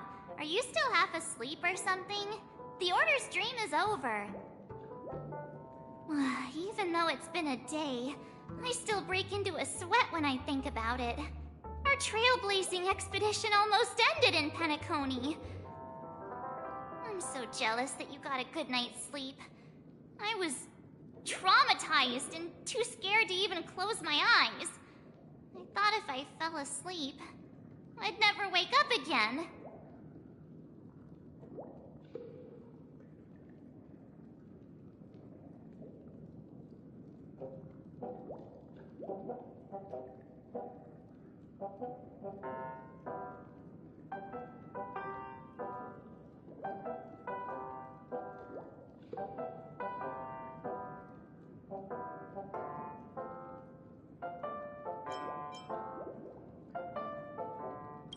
Natural beauty like me never has dark circles.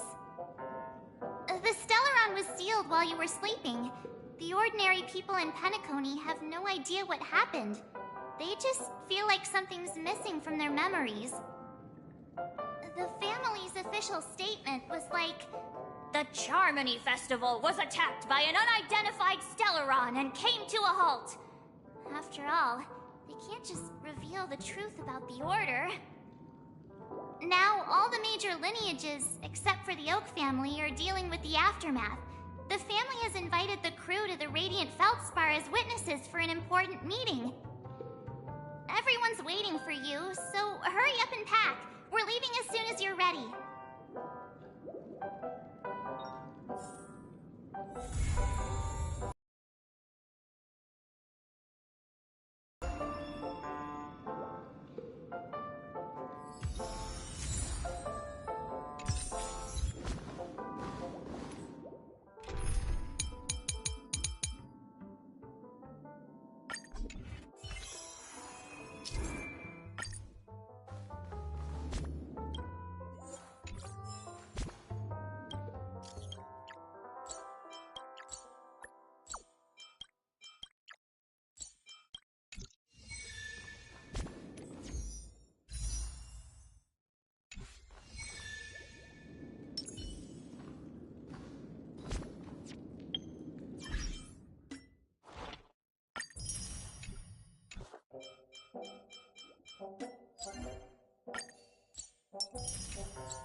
craziness, nothing is better than staying safe in reality. Yeah, let's go! We've got some time before we board the ship, so let's catch up with everyone at Dream Jolt Hostelry.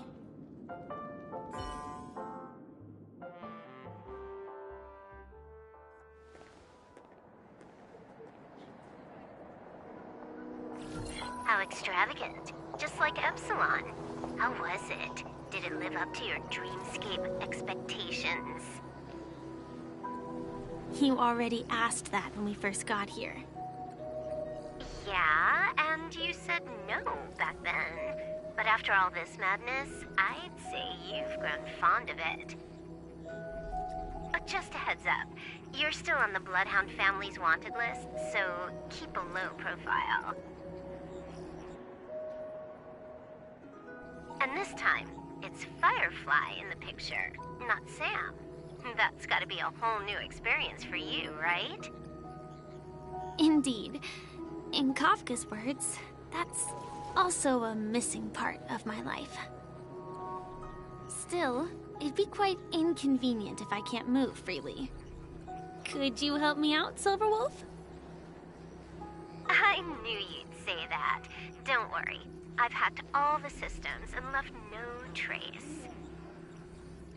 Don't do anything that may draw attention, and don't talk with guards. They might recognize you. Keep these 2 points in mind, and you can go wherever you want, unbothered. Thank you. No problem, Miss Samuel. I love this fake name. Now that we're done here in Penacony, what will you do in your free time? I hear the Genius Society is here. How about we go stir up some excitement? Well, you know my script isn't over yet. I didn't bring you back to hear an answer like that. Don't worry. The script says that I'll experience 3 deaths, but also receive an unforgettable reward on the planet of festivities. How will I know if I don't try? All possibilities exist until the outcome actually happens, right? You may not realize it, but you have a bad habit. Whenever you seem to be asking a question, you've already made up your mind, and no words will dissuade you. Anyway, Kafka asked me to pass on this message. If you see anything fabulous in Penacony, get one for me too. Just swipe my card, you know the pin. She didn't specify anything, but I guess she means a dress, coat, sunglasses, or something else. You know better about fashion than I do. Sure, I'll keep an eye out. There's tons of options at OT Mall. Do you think she'll like trinkets, like hair accessories or brooches? Those sound more like something for young girls. Maybe you should keep them for yourself. Oh, by the way, Blade wanted you to be more careful. He didn't explicitly say it, but I think he was trying to say something like, temptation will show up again in Penacony. He's always so subtle with his words. Got it. He was just worried about me. Relax, Silverwolf. You know me. I won't do anything crazy. I just want to wander around and see more of the world for myself. I want to buy some oatcake rolls. I've had a cake roll every day since I arrived in Penacony, from the first day to the last. But today, I'll buy 2 and give you 1. And if you don't like them, I'll enjoy double the pleasure. Or I can bring one to Kafka, as she never refuses. Or maybe I'll give it to Blade. He'll appreciate it. That's not written in the script, right? But as you see, I have added new footnotes to my destiny.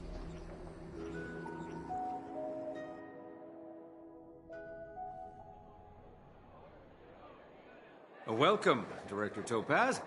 The family ambassadors are still inside making preparations, but the big boss hasn't arrived yet. It'll be a while before the conference starts, I'm afraid. Huh. Quite a spectacle. The family really knows how to make things look impressive. I thought they would choose a more formal and low-key location for the conference. I didn't expect them to go with a luxury airship. About this, Director. I've asked around. This airship, named the Radiant Feldspar, belongs to the Alfalfa family. This conference between the IPC and the family will have a direct impact on Penacony's future. Such an important event should have been held at it. Well, somewhere secretive in the moment of morning dew. The atmosphere here, it doesn't feel serious enough. If I'm right, this conference is probably just a prelude.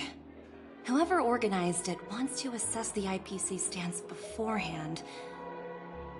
This influential figure either has their own ambitions and wants to reach a preliminary agreement, or they plan to put pressure on us to make us back off. Oh, your mind is always so sharp, Director Topaz.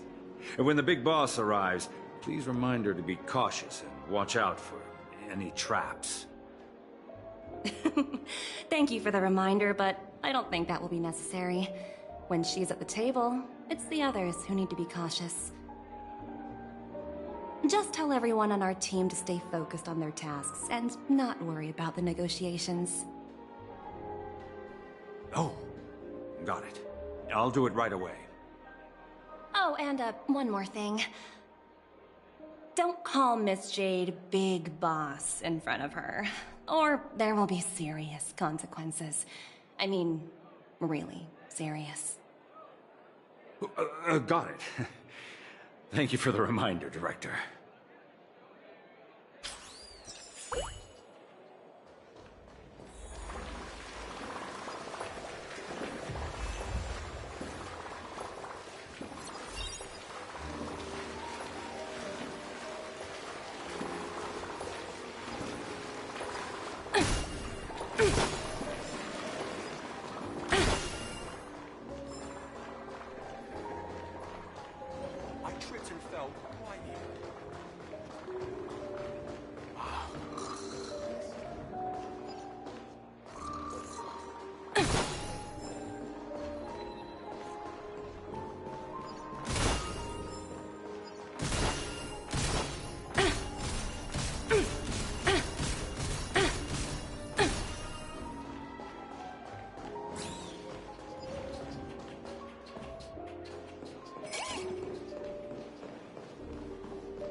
None of the important figures have arrived yet. Huh. Looks like the conference won't be starting for a while. Such a bustling place. I think I'll take a little walk around.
Watch yourselves in front of the IPC.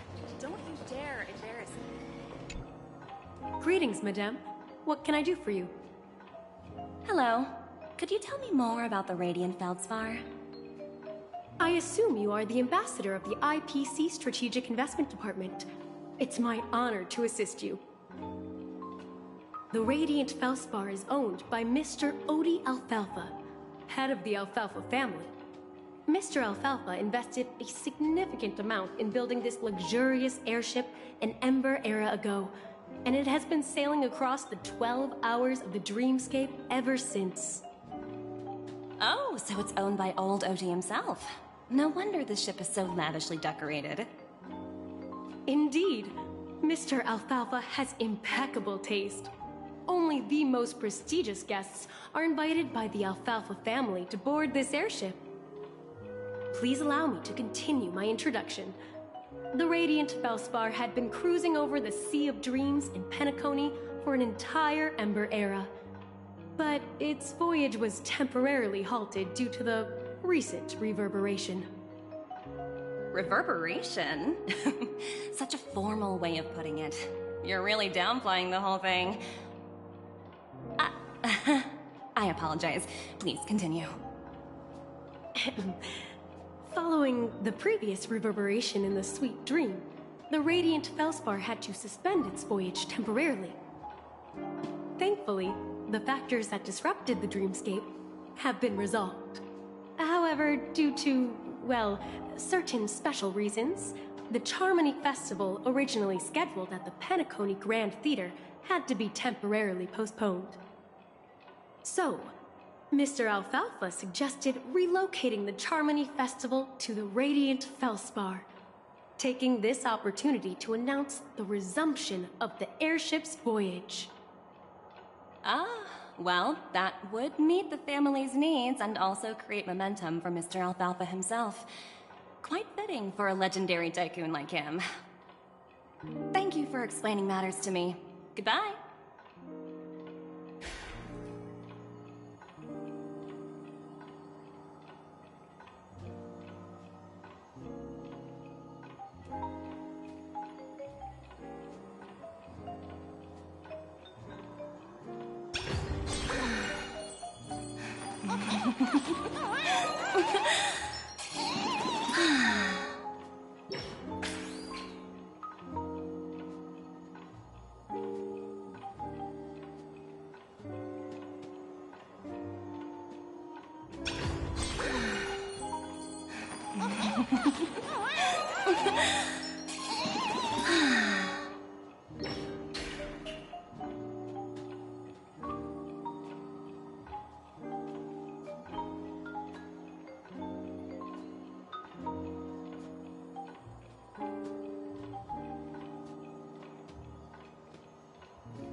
Hi, this is Toga speaking. 여보세요? Hi.好，知道了。sure thing.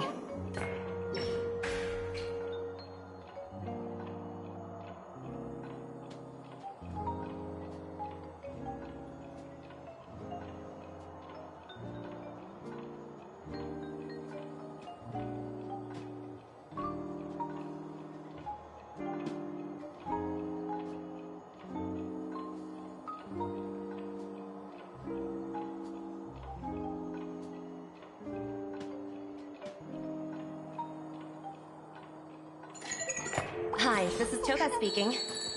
여보세요? Hi. 好，知道了。sure thing.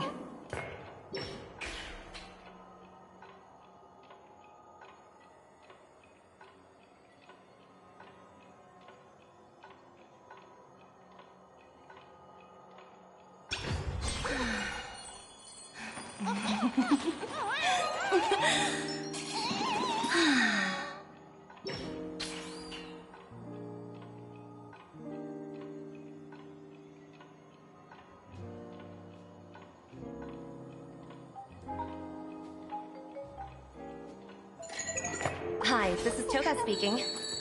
여보세요? Hi. 好，知道了。sure thing.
Hi, this is Toga speaking. 여보세요?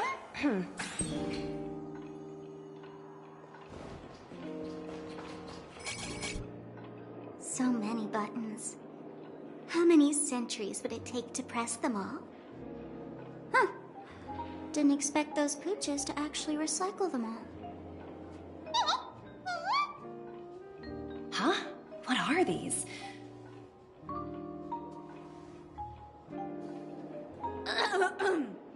For your safety, please stay away from those objects.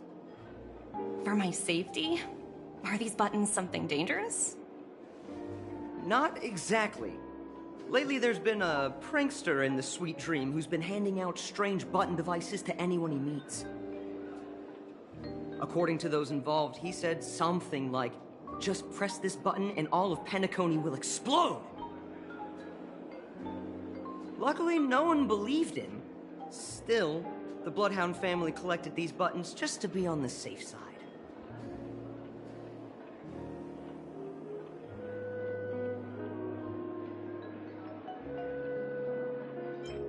What will happen if you press it? Hasn't anyone actually tried? Well, perhaps you don't know much about Penacony? All the guests here have one thing in common. They're terrified of death. Anyway, the family will deal with these things. Please, kindly keep your distance.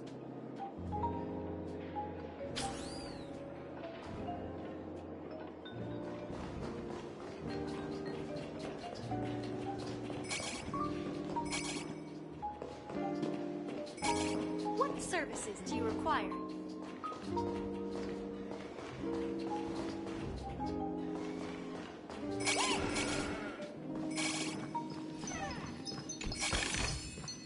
Hard work pays off.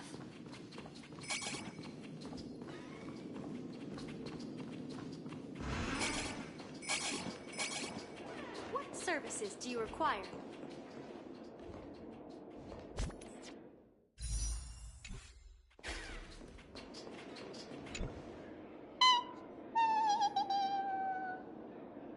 Oh, are you hungry, Numby?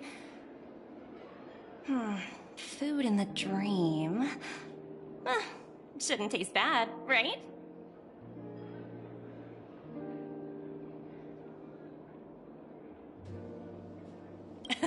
Numby, catch!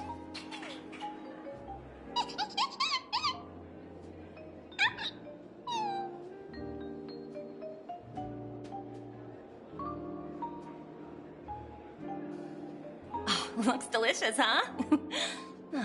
I should have taken a bite first.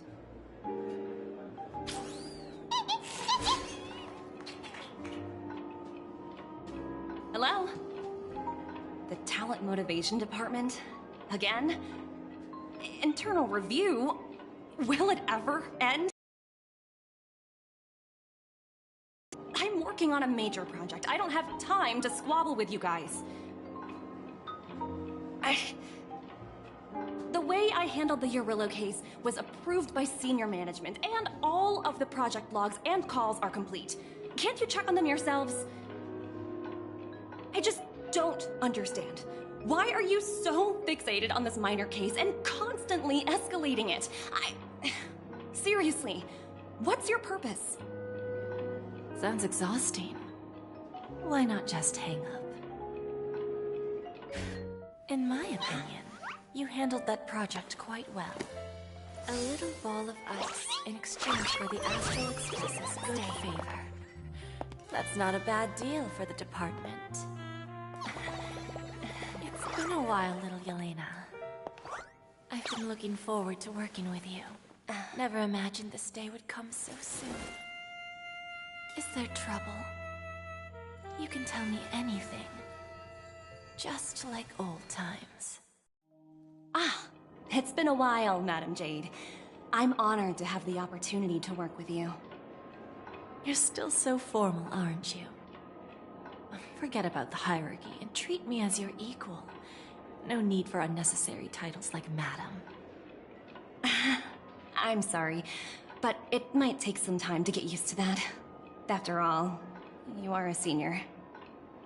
Well, now that we're both members of the 10 Stonehearts, I need you to be at your best, especially since the upcoming negotiations leave no room for error.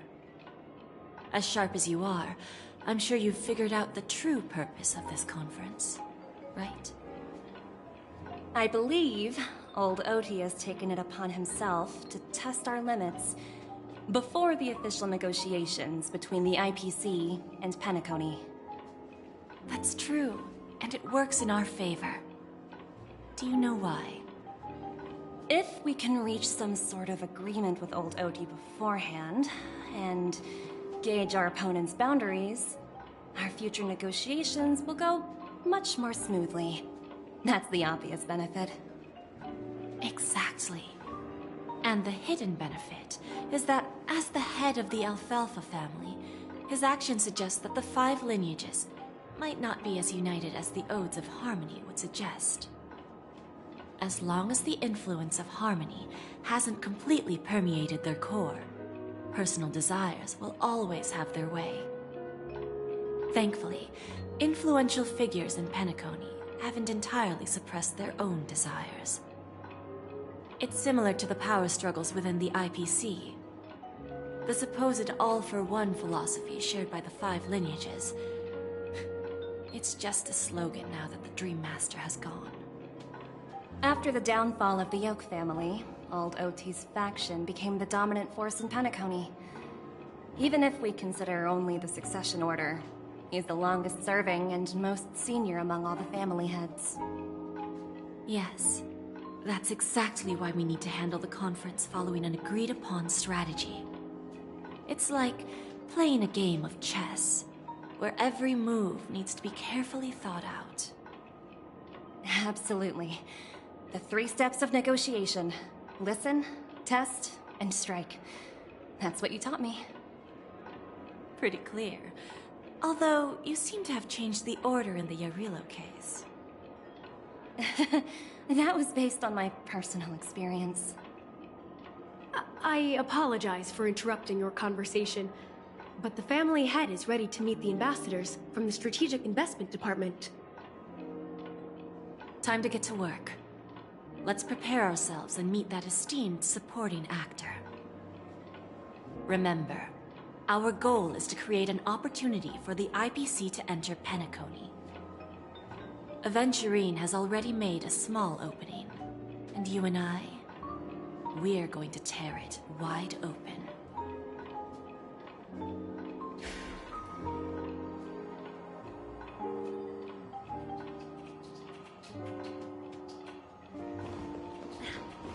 Watch yourselves in front of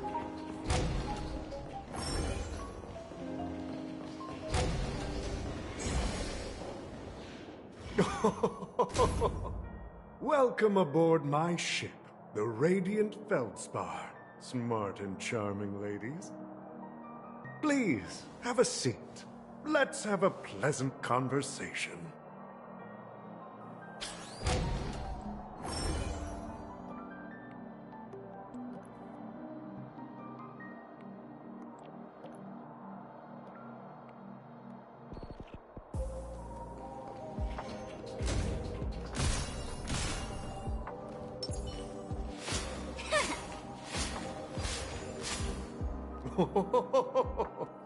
Welcome aboard, my dear ladies. Forgive me for any lack of attentiveness that might have led to a lengthy wait outside. No problem at all, Mr. Alfalfa. It's my honor to meet you in person. You may not be aware, but the book Odie Alfalfa, the biography, is a must-read for all Strategic Investment Department employees. After all, to many, you are the legendary figure who single-handedly built the Penacony economy. I expected no less from the 10 Stonehearts from the Strategic Investment Department. You're definitely skilled in the art of conversation. I always enjoy talking to smart people because we don't have to beat around the bush. We can just get straight to the point instead. Since I invited you IPC ambassadors on board, I'm sure you've figured out the topic I'd like to discuss, yes? The future of Penacony, if I'm not mistaken. Precisely. Those few words represent a terribly complicated situation indeed. Let's take that golden-haired guy who's not showing up, for example. He put in great effort and almost got himself killed. But what was it all for? Wasn't it eventually to create an opportunity for you IPC to regain control of the precious Astana? The wisdom and experience you've accumulated over 10 Amber Eras are truly impressive. Let's assume your assumptions are correct, Mr. Alfalfa. How would you respond to the IPC's actions? I appreciate your composure, Miss Jade.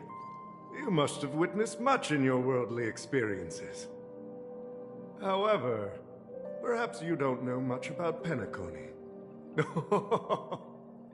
Old Oti won't sit idly by when faced with a greedy wolf.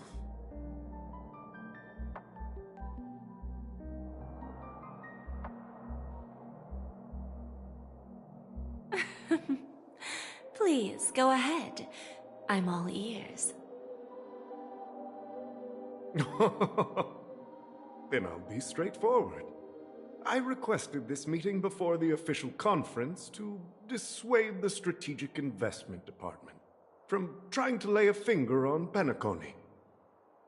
If you back off now, you can make a smooth exit and prevent the IPC from losing face during more important negotiations. One of our P-45 executives was attacked and nearly killed in the Dreamscape. The IPC can't simply ignore this incident. Moreover, considering the turbulence during the Charmony Festival, Penacony's credibility has taken a hit in the public's eyes. Despite your determined attitude, the issues plaguing Penacony are real, are they not? You used the term real, Miss Topaz, but let's not forget that this is the realm of dreams. If you want to succeed here, you need ambition and unconventional thinking. Curious about how I plan to respond to the IPC? Well, I don't mind sharing. My actions will help Penacony take a significant step forward by self-listing and going public.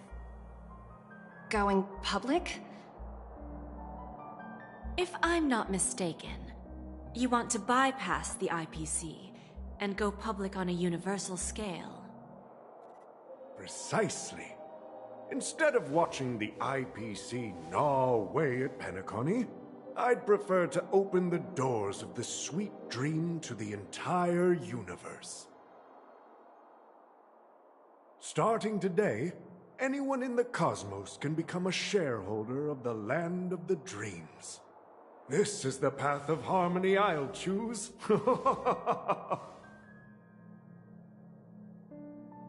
This reform should have been implemented earlier, but unfortunately, the Oak family were a bunch of blockheads blinded by order.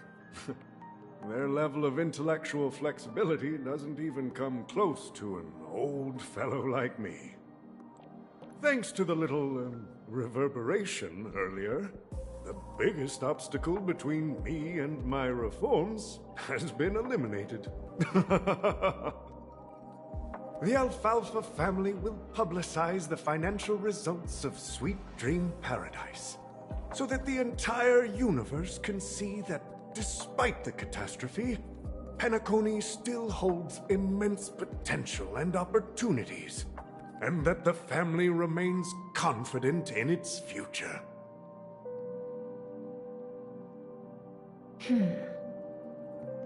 Crisis and opportunity are two sides of the same coin. So, you've been waiting for the right moment for Penacony to regain the spotlight. And if Penacony should seize this opportunity to overcome adversity, even if the IPC tries to intervene, every move we make will be scrutinized by trillions of people.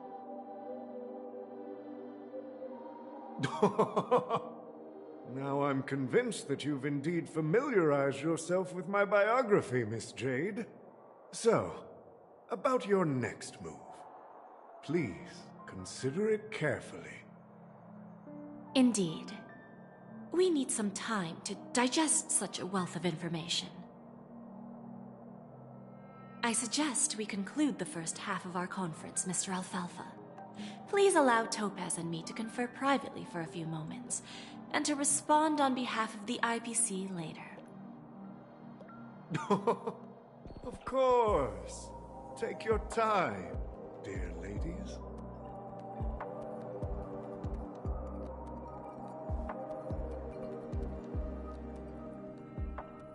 The Alfalfa family had a meeting with the IPC?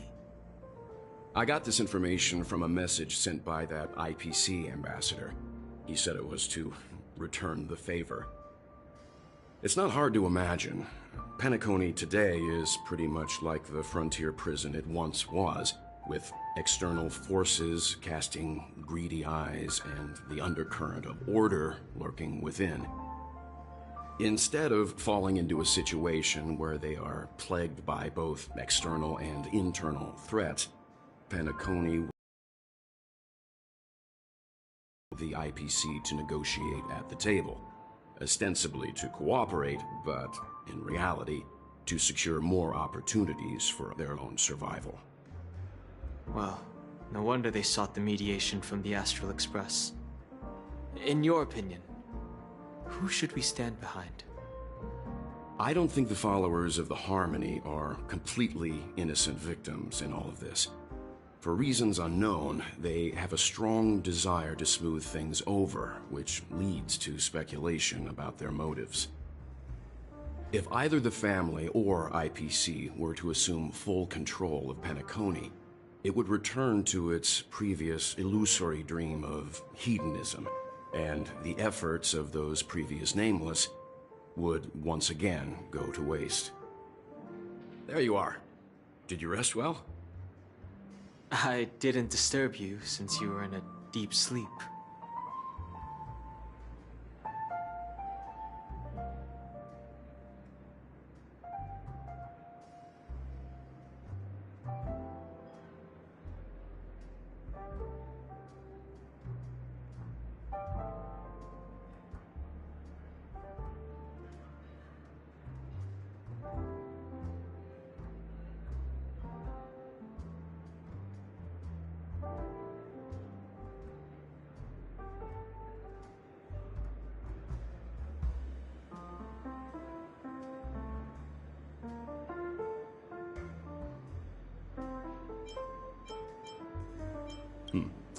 After Enna's dream was shattered, the family branch from the Montour system soon arrived and swiftly took control of the situation. Most members of the Oak family fell unconscious, but fortunately, their lives were not in danger. The mastermind behind the plans was confirmed to be Gopher Wood, the previous Dream Master. But by the time we arrived, he was dead already.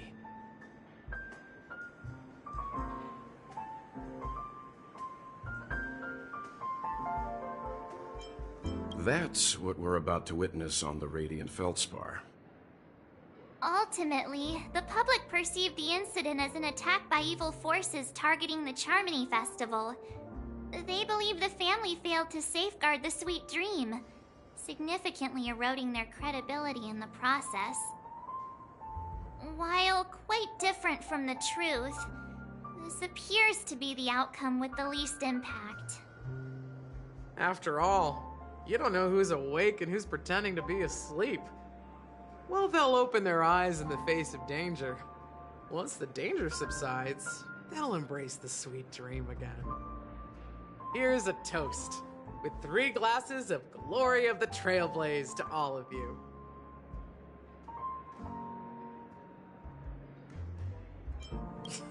What are you talking about?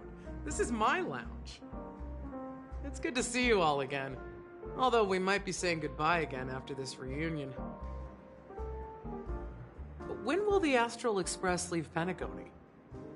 We'll stay a bit longer, but not too long. So, this is our final meeting then?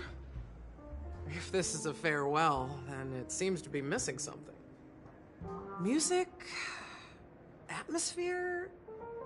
Maybe a special drink to honor those who are not here. Let's see. The mixed drink should be solemn, dignified, and unique, as we'll use it to pay respect to those fallen heroes. To the Nameless, resting in peace, and to Gallagher.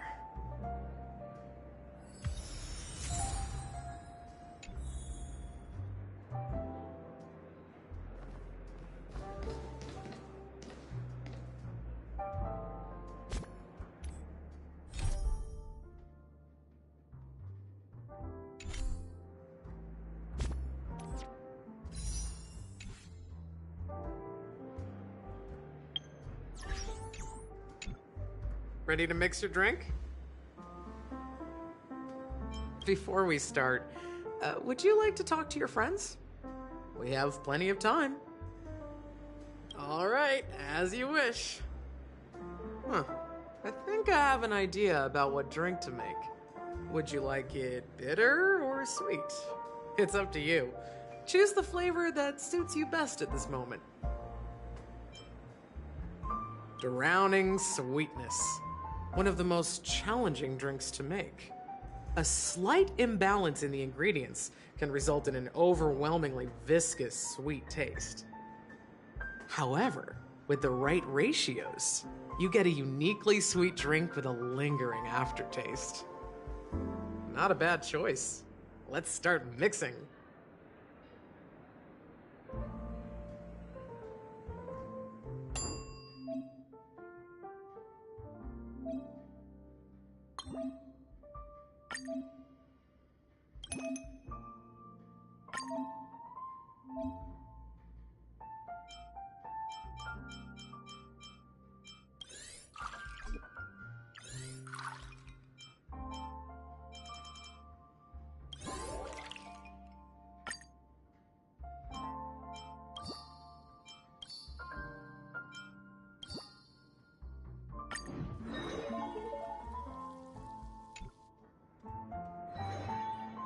Words always fall short. If you want to bring closure to past events at this lounge, there's no better way than mixing a drink. Blend all your memories and emotions together and stir them well. Through the filter of time, what remains in the glass is something to savor. Well, it's done. Here's to the nameless resting in peace, and to my friend Gallagher. The spirit of freedom will spread far and wide among the stars, and its legacy will be more timeless than a pastoral song. We're not accepted by the outside world, so we've gathered here. And one day, our souls will return to the same place. Cheers.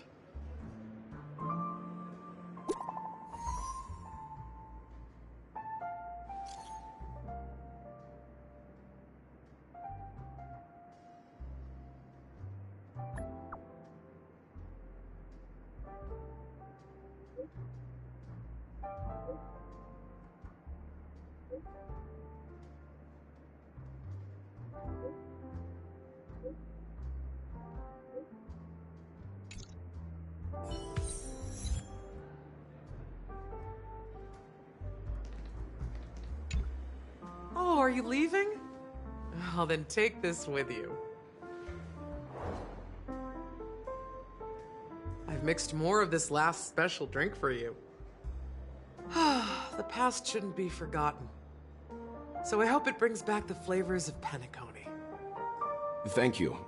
I'm sure it'll leave a lasting impression. If you happen to run into Gallagher, make sure he has a sip too. I know his tastes, and he'll be thrilled.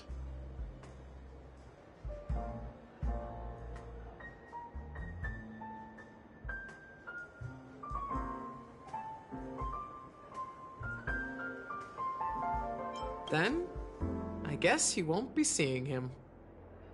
Alright, enough with the heavy stuff. You guys have important things to take care of, so let's not dwell on things. Whether it's the Astral Express or Penacony, there's still a long journey ahead. So let's lift our spirits, guys, and embark towards our tomorrows.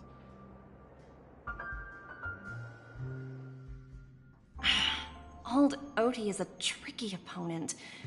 I didn't expect him to take the risky step of going public at such a critical moment for Penacony. Indeed. He's definitely bold. It's that kind of boldness that made him the Odie Alfalfa he is today. Still, the outcome is uncertain. Shouting loud doesn't necessarily carry any weight. What about the phone call I asked you to make, Topaz? Ah, they agreed. But it'll take some time before they arrive. Just as it should be. The sweet dew should be served after the bitter poison. Looks like we'll be skipping the exchanging apples step this time around. Now that we're dealing with a greedy merchant, a simple apple wouldn't make a difference. Well, I guess I included myself in that remark too. Now I'm a bit curious, Topaz. Do you think Penacony is a quality asset? Yes. Despite its recent calamity, Penacony remains a top-quality asset within the cosmos, with good credit, lucrative potential, and promising prospects. Well, that's obvious, but what I truly wanted to know is, this project is obviously too bland for your taste, isn't it? That's true. I wouldn't be here if it weren't for Aventurine. But despite that, you trust him. You even entrusted him with a cornerstone. Something as precious as life itself, to finish this gamble. Are you not in the same boat, Miss Jade?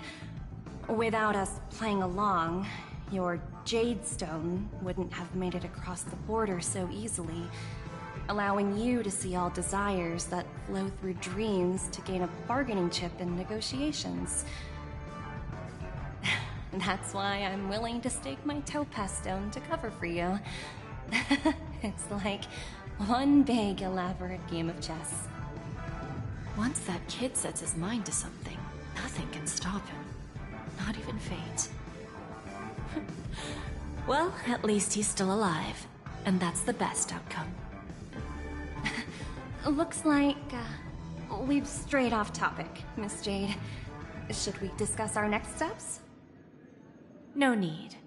I'll go it alone. Meanwhile, you can go greet our honored guest and wait for my message. Okay. Is that Robin? Huh. She's also here on the Radiant Feldspar.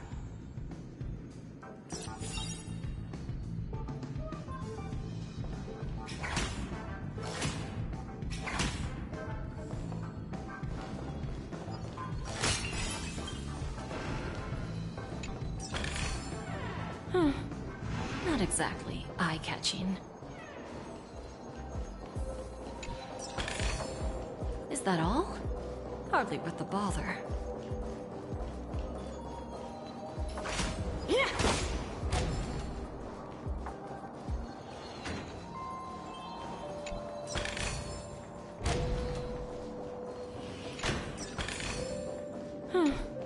Not exactly eye-catching.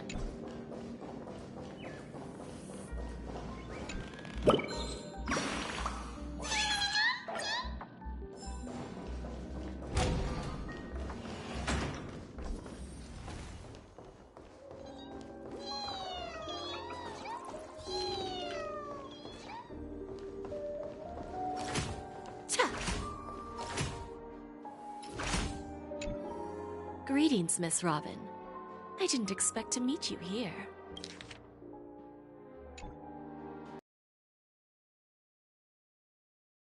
The opening ceremony for the Charmony Festival has been moved to the Radiant Feldspar, so I'm here making some preparations. How about you? Have you spoken with Mr. Alfalfa? I'm actually on my way to meet him right now. Do you know him well, Miss Robin? Unfortunately, I've never met him. I've only heard a few comments from the former head of the Oak family. Mr. Alfalfa is respectable when it comes to business, but in other respects, I can't say the same. Where do you think the future of the planet of festivities is headed? I believe the sweet dream will see its rebirth, just like the Radiant Feldspar resumed its voyage. The Harmony needs a new direction. Only by bidding farewell to the past can we actually sail into the future. There are no permanent allies or everlasting enemies. So let's both take what we need from this deal. Naturally. I'm looking forward to your performance. See you at the festival. See you later, Miss Jade.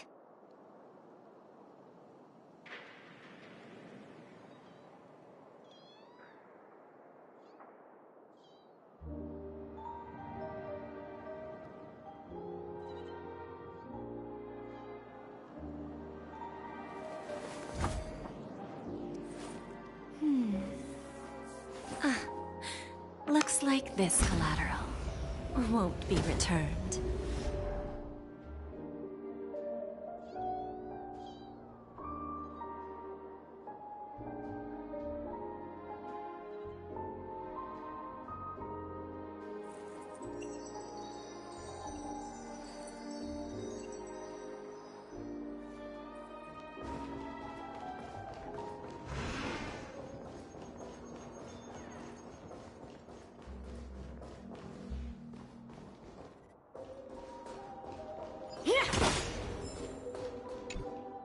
Thank you for your patience, Mr. Alfalfa. Let's continue our discussion. Figured out something already, Miss Jade? But where is Miss Topaz? Topaz has something else to take care of. You'll be seeing her later. Talks can still continue between the two of us. Is it just me, miss? Your tone sounds very different now. I need to set a good example for my junior. It's not a good habit to be too loose-lipped during negotiations, right? Now we can speak frankly and openly. Do you believe what I said, Odie? You're not the only merchant who has seen the changes in the cosmic market over the past 10 Amber Eras. Interesting. Now that's interesting. Good. It's good to be straightforward. Openness and transparency are my things. So, tell me, what's your next move? Unfortunately, I'd like to speak the harsh truth before laying out my plan. Let's cut to the chase. First, your plan won't work. Penacony has no way of sidestepping the IPC and going public.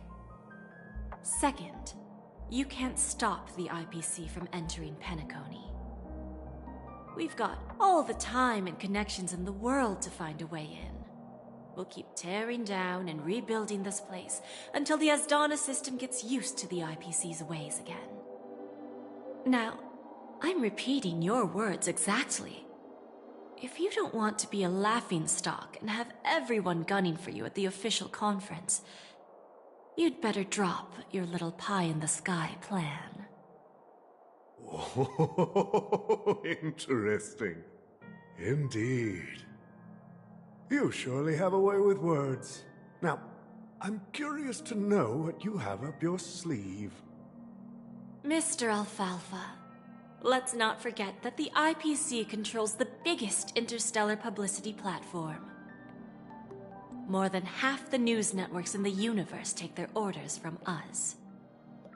The moment news spreads about Penacony going public, trillions of customers will immediately receive a message like this.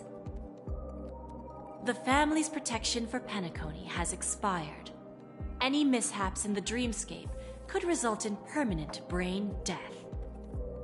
Care to guess how many ways we have to turn Alfalfa credits into worthless junk within a measly 24 system hours? With the entire cosmos keeping a close eye on Penacony, I assure you, it won't be too hard. You really think you can pull that off? Even from Pier Point, as distant as it may be, I'm more than capable of keeping you on a tight leash. However, if you agree to give up that half-baked plan to go public, the IPC will assure you that we'll never jeopardize the interests of the family heads under your leadership. After all, we also need allies here in Asdana. The IPC can assist Penacony with financing, starting by acquiring 30% equity shares. With our financial support, stabilizing and rebuilding Penacony will be a piece of cake. 30% equity, you say? Who can guarantee you won't want more in the future? That's the brilliant part of it all. The answer is simple. No one. There are no guarantees. It all hinges on self-awareness and mutual respect. However, the board of directors will consider the interests of the family heads to some extent. You're a smart merchant, old Odie. Isn't the whole purpose of this elaborate game to showcase your business acumen and seek more benefits for the family? It benefits us if we both take a step back. And if that's not enough for you, I'm pretty sure that another goal of making Penacony go public is to expand the influence of the Planet of Festivities and attract more customers. I understand your concern, and I have a solution for that, too. Fine. Now I see your sincerity. As the head of the Alfalfa family, I don't think I have any reason to refuse your offer. However, as their chosen one, I still need one final answer. Go ahead. I'm listening. When I was a child, I heard the adults recite the tale of the ancient Amber Era, about the ascension of Xipe, the Harmony, and the downfall of Enna, the Order. The Order and the Preservation used to be close in ancient times.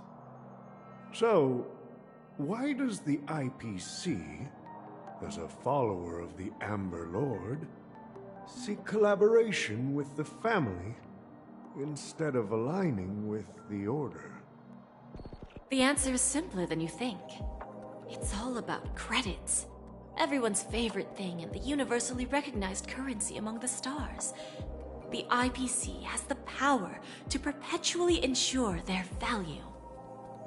With each new world integrated into the credit system, the IPC adds another building block to its cause.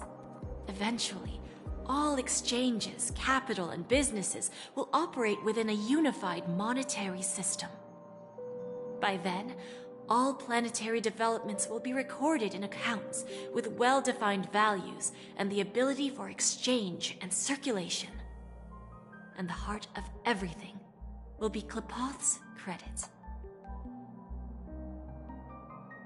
Ah, and then the IPC will be able to exert influence over everything. Our intention is to establish enduring preservation, so I'm sure you can understand. This universe doesn't need two types of order.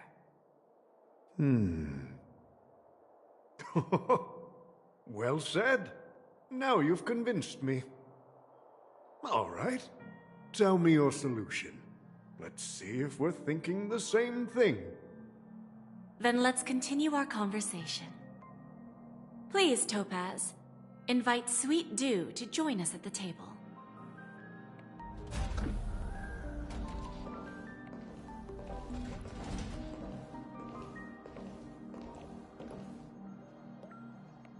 Thank you for your presence, Miss Himeko. Please allow me to introduce her to you, Mr. Alfalfa. This is Miss Himeko from the Astral Express, one of the future shareholders of Penacony. I've heard so much about you, Mr. Alfalfa. It's an honor to meet you as representative of the Astral Express. This stunning lady is the navigator of the Astral Express? It's a pleasure to meet you. I believe everyone here is familiar with the general contents of the proposal. After this round of financing, the IPC is expected to hold 30% of Penacony's shares. Then, the IPC will transfer 5% of that stake to the Astral Express and recommend Miss Himeko as an independent director to honor the sacrifices and contributions made by the former Nameless to the Land of the Dreams. While this decision isn't finalized yet, we are honored that everyone here recognizes the way of the Trailblaze. While the Nameless didn't embark on their journeys for fame or fortune, if this is the wish of both the family and the IPC, I will represent the Astral Express and fulfill my duty as a member of the board of directors. The entire crew has agreed to assist in the reconstruction of Penacony. Beyond that, in our future travels, we are committed to bringing the beautiful dreams of the Planet of Festivities to more worlds. Of course, all cooperation is based on one premise: The path of harmony in Penacony must not be distorted again, and such a tragedy must never recur.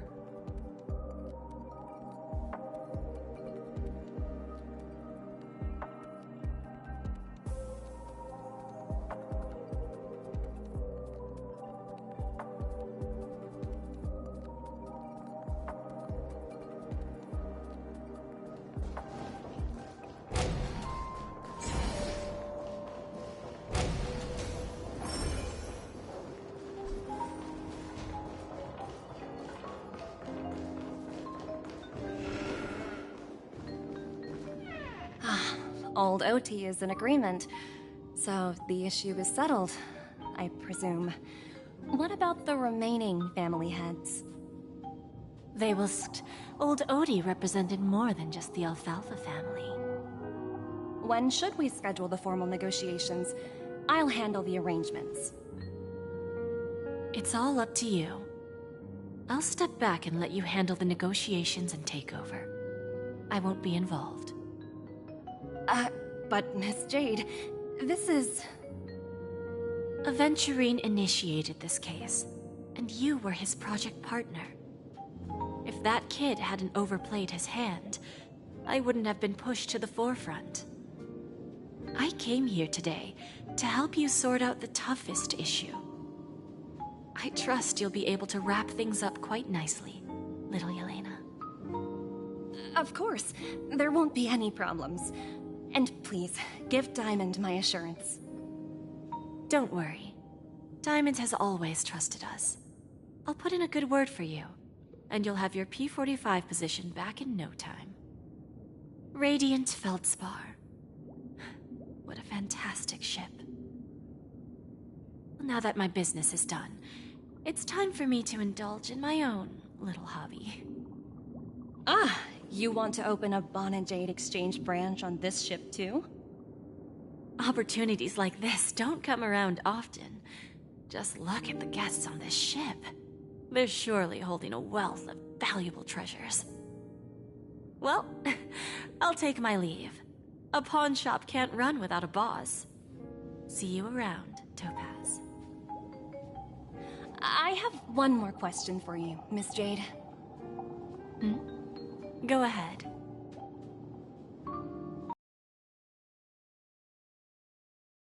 I'm curious as to how you found this information. I didn't find the information. It came to me. It was from a lady concerned with the future of the Harmony. In return, I've agreed to help her with something. But that's for later. We can deal with it after we leave Penacony. You see, that's what investment is all about. The seeds of opportunity are already sown.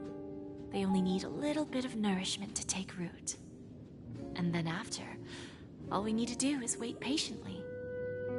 Like right now, for example. It's just about time my final guest boarded the ship.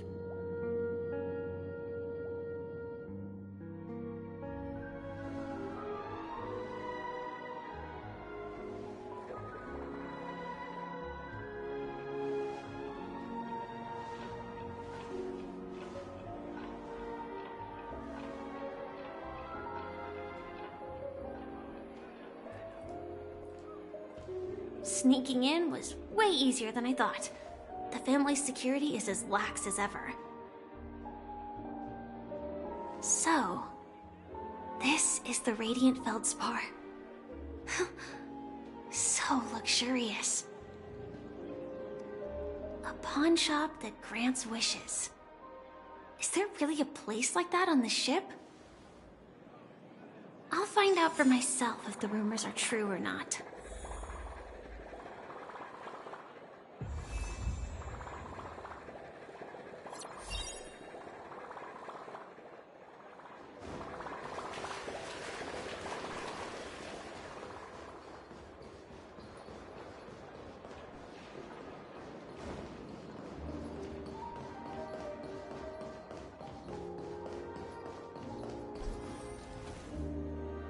Is that him? Huh. Vanished in the blink of an eye. By By the way, there's one more thing. Mr. Alfalfa and I discussed it. I'll present a gift to the Astral Express on behalf of the family as a token of gratitude for the Nameless's contributions to Penacony. Please help me with the necessary arrangements. Right away, Miss Robin. Can I ask you something? Oh, greetings, miss. Is there anything I can help you with? Do you know how to get to the pawn shop?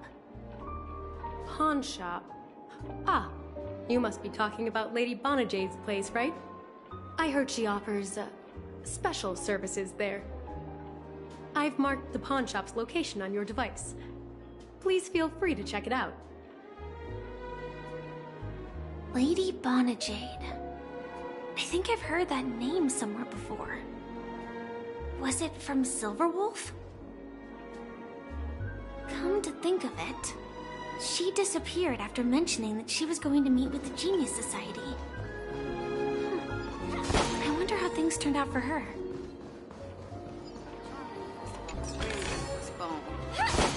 What happened to Penacony?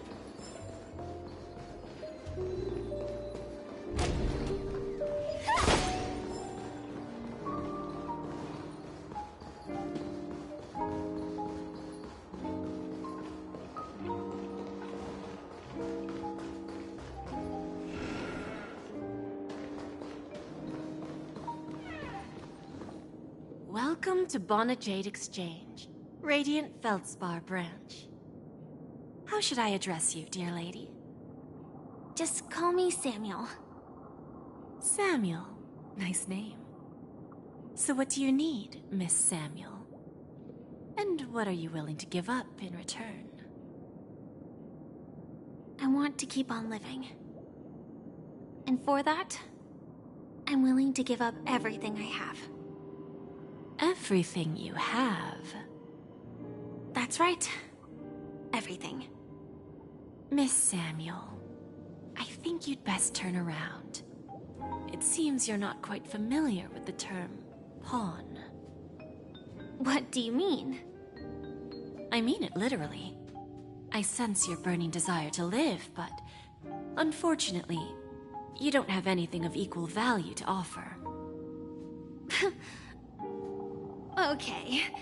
A pawn shop that grants wishes. I see. It's just a marketing gimmick. Well, that's quite a harsh accusation. I understand you may not fully comprehend what I mean, but don't worry. I'll help you understand. Go and talk to these people. They're all customers of my pawn shop. See for yourself if their wishes have come true. Once you've done that, come back to me. I'll help you understand the true meaning of pawn and make you realize what you're missing. That Lady Bonajade feels more like a money lender rather than the owner of a pawn shop. Well, I've got nothing better to do anyway. I'll do as she says and see what happens.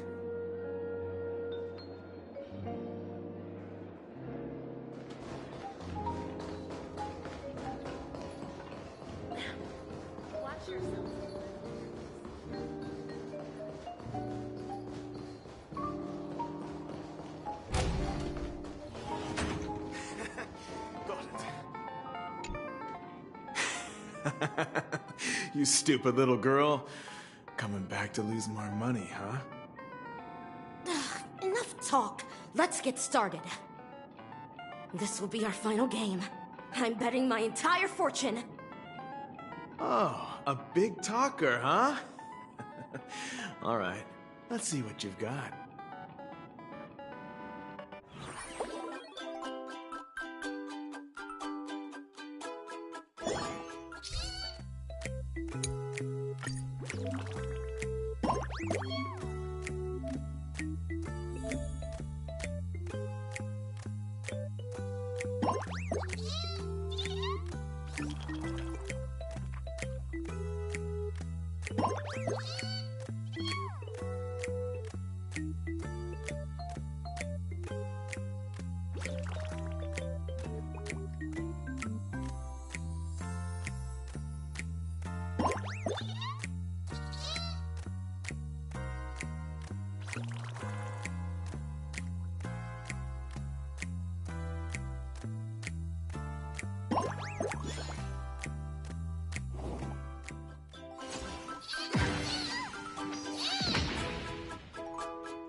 I actually won!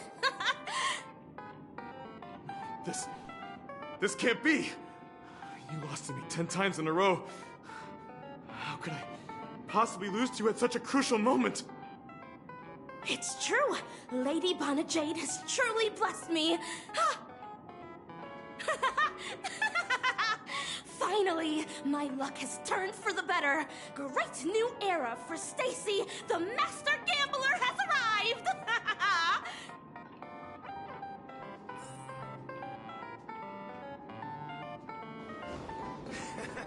Got it.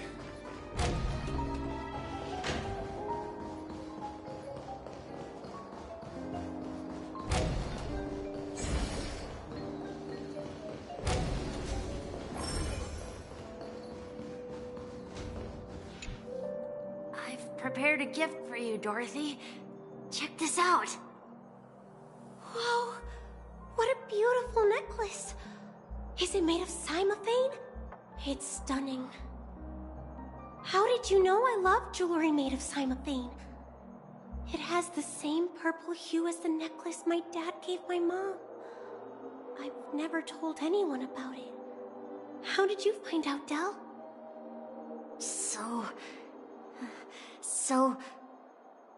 Well, will you go out with me? I will. Really? I mean, really? I never said yes before because I thought you had no idea what I liked. But this gift made me realize you were actually paying attention all along, trying to learn everything about me. So yes, I will. Wonderful.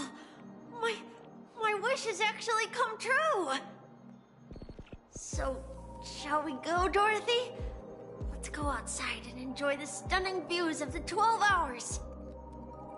Yeah, let's go.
Hey, did you see that? The gray-haired one outside. Don't look around, just focus on your drink. Seriously, they look like a total lunatic. Is that him?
Yeah, you heard right.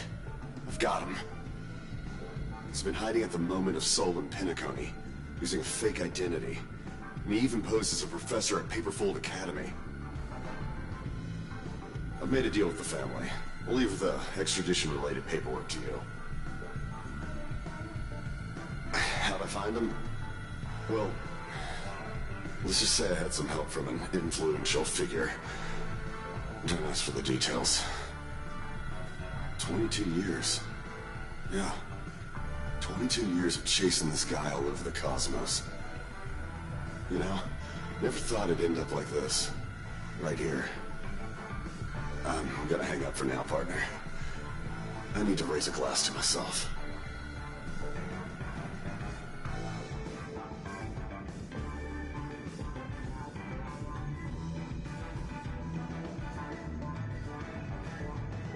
All of their wishes actually did come true. But I just don't understand. How did she do it? And what does pawn really mean? I should go back and ask.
So you're back, Miss Samuel. Yeah. I found those people. And it seems their wishes did come true after visiting the Bonajade Exchange. But I'm not sure what you want me to see. They all seem to be living fulfilled lives. Not so fast. This step was just to show you that the Bonajade Exchange is genuine. That I had the power to grant their wishes. And now, I'll tell you the price they paid. Del was from a wealthy family. He was head over heels for Dorothy, and wanted to win her heart. So he made a deal with me. He put up his entire fortune in exchange for a gift that would impress Dorothy. It was a piece of cake for me, thanks to my IPC connections. However, Del will soon find himself evicted from the dreamscape because he can't afford his room. Whether he can bounce back from poverty, well, that depends on him. Let's just hope that necklace will keep their relationship from crumbling. Then there's Stacy, a lady with a gambling addiction. She wanted some serious luck, but she had nothing to offer, so I took something else instead. I took away all her close relationships. From the moment she stepped out of the Bonajade Exchange, every casino in the cosmos would remember her name. But her parents and siblings would sever ties with her, and it would be impossible for Stacy to make any real friends again. She will accrue a vast wealth due to her good luck, but she'll never be able to use it for the people who truly matter to her. As for Detective Walker, he spent 2 decades chasing down a wanted criminal for some heinous crime. But he never caught the guy. In his desperation, he came to me. He offered his own memory system as collateral. In due time, his memories as a detective will be erased, and he will completely forget his own identity and all the sacrifices he has made. Interesting, don't you think? I fulfill people's desires and grant them favors, and soon they come back to me with even greater desires. When people see others' desires get fulfilled, they develop their own desires. It seems like an endless cycle, but it does have a goal. In the end, I will get what I desire from this whirlpool. And patience happens to be one of my greatest strengths. So now, do you understand what you must give up, Miss Samuel? Or should I address you as AR-26710, a remnant of Glamoth's Iron Cavalry? I'm not surprised. You are much calmer than I expected. Entropy loss syndrome. Truly an unjust misfortune, isn't it? The higher-ups in Glamoth implemented such a failsafe within the genes of their warriors, just to make sure the Republic's most powerful weapons wouldn't fall into the wrong hands. As for the price, those Iron Cavalries weren't exactly seen as regular, independent humans, so there wasn't really a price to be paid. However, you are different. You're now a Stellaron hunter, a living being named Firefly. Naturally, you want to continue your existence, but with the Firmament Front gone, the people who know the secret and can cure the disease are nowhere to be found. Are you suggesting that the IPC has a remedy? Well, there might be a silver lining. That's all I can say for now. I see. It's no wonder you said I can't provide anything of equal value. Because nothing I own holds any meaning. So, you're going to ask me to personally restrain my partners to ensure my own survival? Unfortunately, that's not quite the case. Partners. A nice way to put it. Now I'm even more curious about the Stellaron Hunters. Each of you has your own identity and a special bond with each other. It's strong and intimate, and yet it allows for independence. Just as the 10 Stonehearts follow Diamond, you follow your own leader. I wonder what they are like, and if all Stellaron Hunters are like you. Traveling on the path of finality, but struggling against your destiny. Attempting to move in the opposite direction. I really hope that one day, all of you will come and visit my pawn shop. I'll be waiting patiently for that day. Can I see this as an invitation? From Diamond to the Stellaron Hunters while keeping the IPC in the dark? Consider it more of a personal offer from myself. It doesn't represent the IPC or the Strategic Investment Department. The Stellaron Hunters have interacted with the IPC, but not the 10 Stonehearts. Our paths have never crossed. As for your offer, I can pass it along to my partners. But I have a question. You know who I am. And you must know that my partner is keeping an eye on this room. If she wanted to, she could let the entirety of Pierpoint know about it within a few mere seconds. What drives you to take such a risk and extend this invitation on behalf of Diamond, even if it could lead to your downfall? Simply put, you and I are the same. Astral Express, we band together merely to obtain what we want. Each of us has our own past and destined ends, and on this journey, we have been invited by Diamond to join him. This journey could be either brief or long, as each of us carries a void in our hearts that can only be filled from the outside. So, Diamond made us a promise to divide the power of the Emanator of Preservation into 10 pieces and give each of us a cornerstone to fill that void.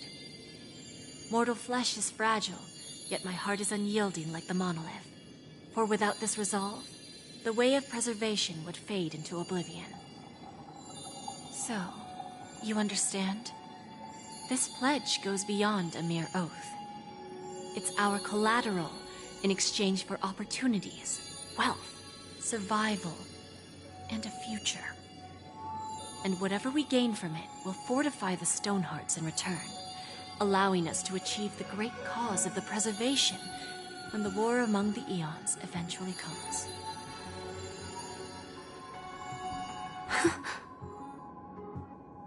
I understand. Take your time, child. You don't need to give me an immediate answer. Like I said, patience is one of my greatest strengths. If fate turns that page, our paths will cross again. It's a shame, though, that this pawn shop can't give me what I desire. My last attempt in Penacony. Well, it ends with hope.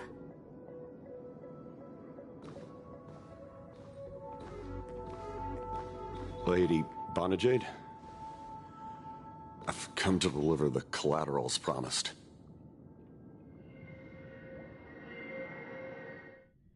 Turns out, the meeting to decide the future of Penacony went much smoother than expected, with little debate. Oh, the Charmony Festival's opening ceremony is starting soon. I should head down and take a look. This airship has quite a few treasures. A bountiful harvest.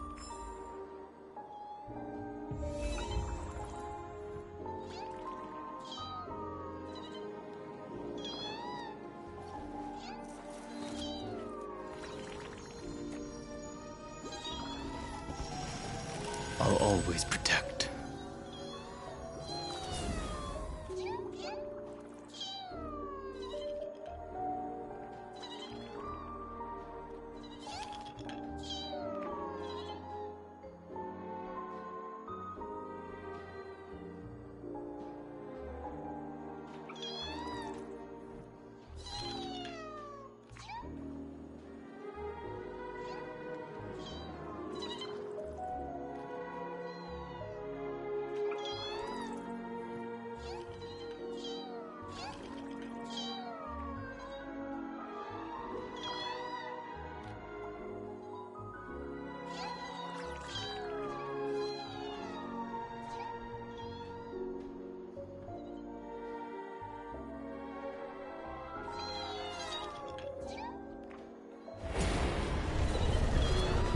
Know my heart, and follow the way of the permanence.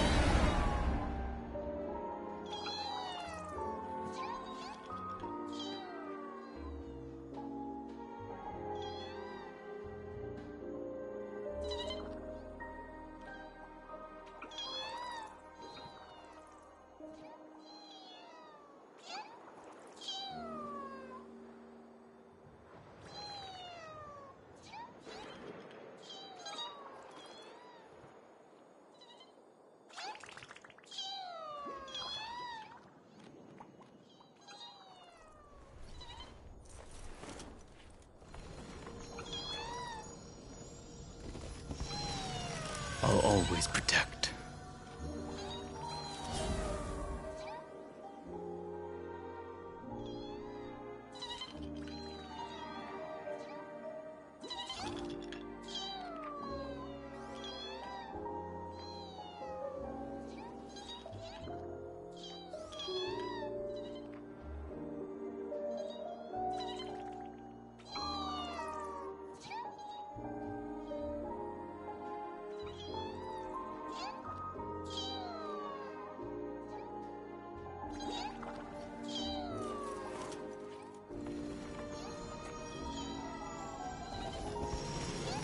I'll always protect.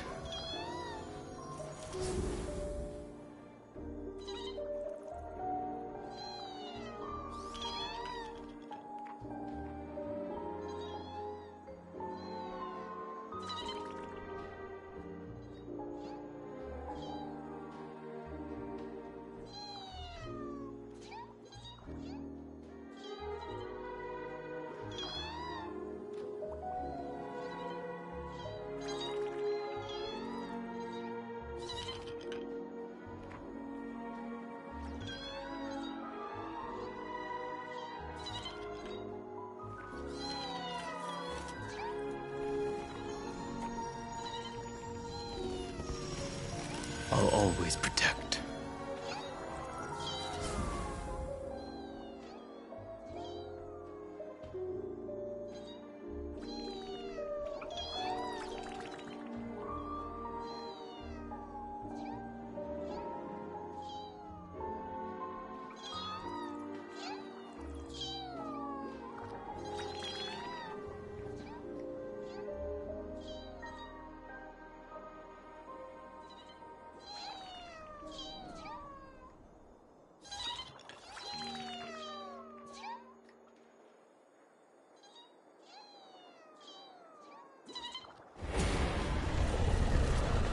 Know my heart, and follow the way of the permanence.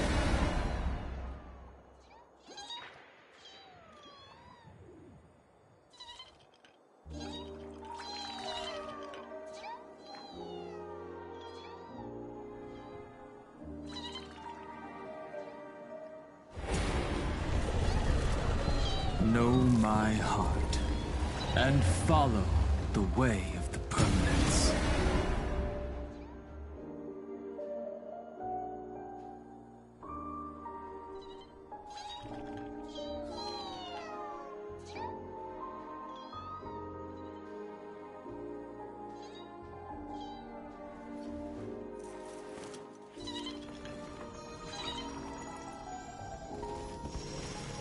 I'll always protect.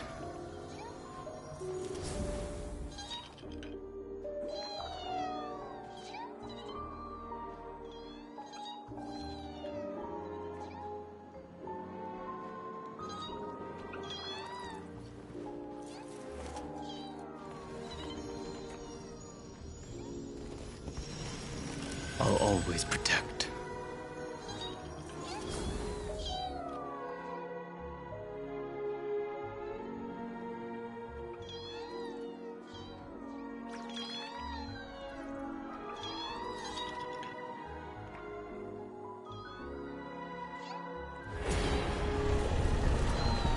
Know my heart, and follow the way of the permanence.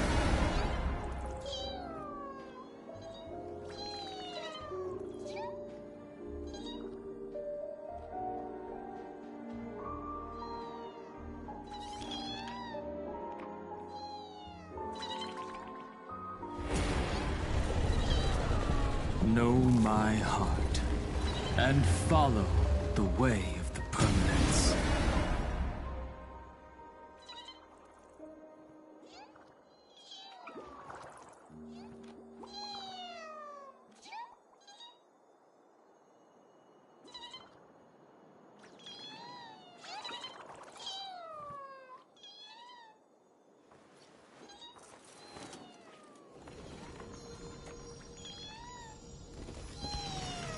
I'll always protect.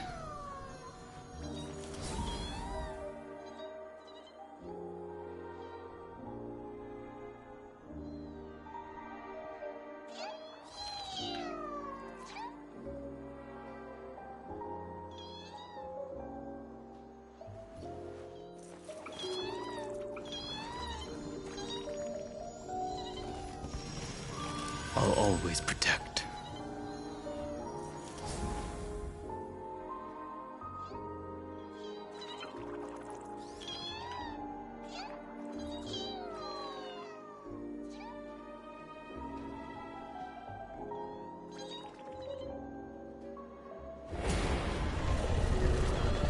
Know my heart, and follow the way of the permanence.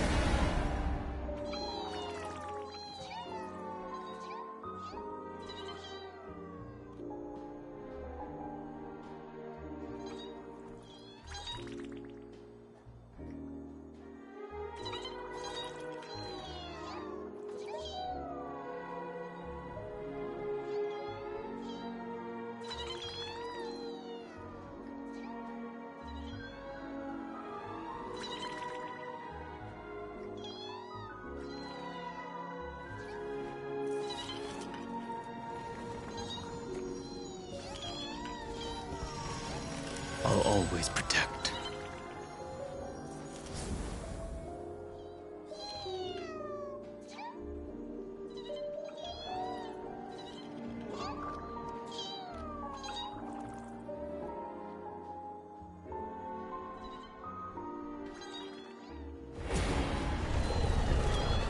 Know my heart, and follow the way of the permanence.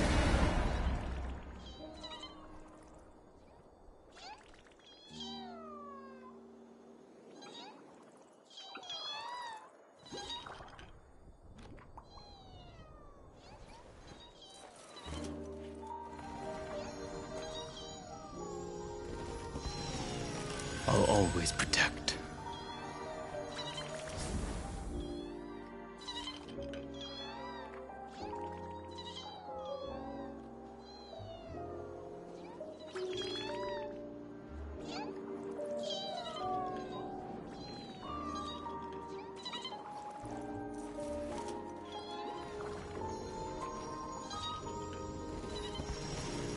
I'll always protect.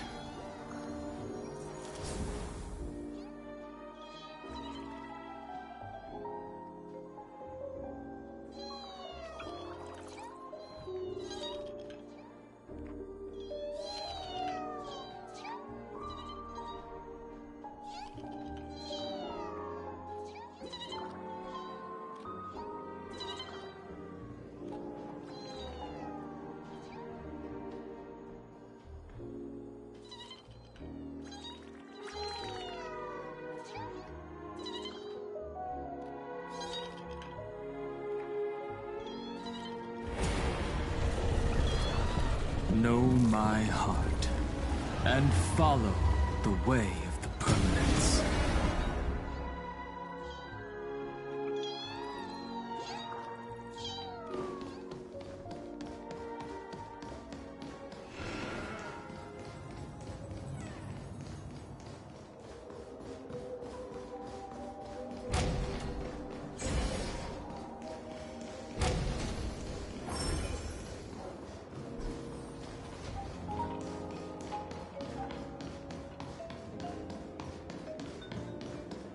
What services do you require?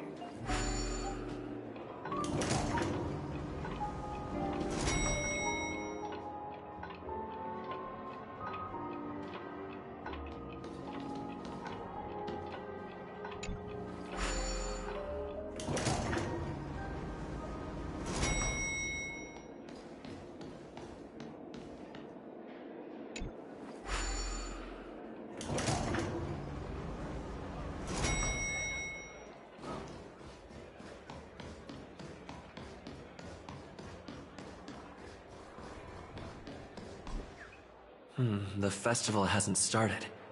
Let's take a quick break. Hi, we meet again.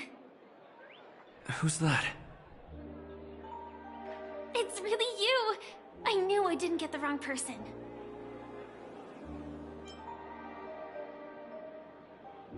It was you. I saw you opening treasure chests, hitting balloons, and playing dreamy slots. I don't think I'm mistaken, right? There's still some time before the Charmony Festival starts.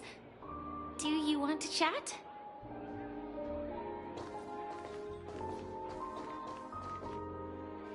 Two murder cases, a showdown with the IPC's ambassadors, the legacy of the Nameless, and a remnant of the Order who dreams of creating a paradise in place of the Eons. You guys even ended up shattering the dream. It's truly been quite a vacation. It's a good thing that you guys managed to overcome all those difficult problems. Congratulations! After the Charmony Festival's opening, will you guys be leaving again?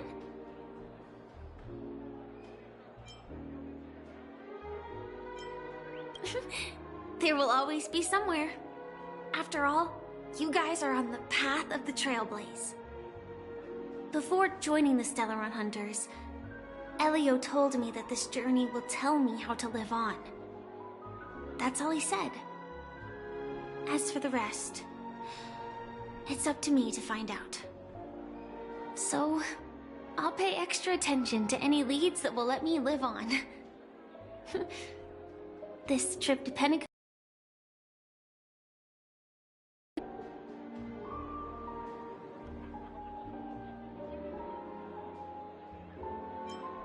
Yes. Initially, I thought the answer might lie with the riddle of the Watchmaker. I was looking in the wrong place, but I did reap some rewards.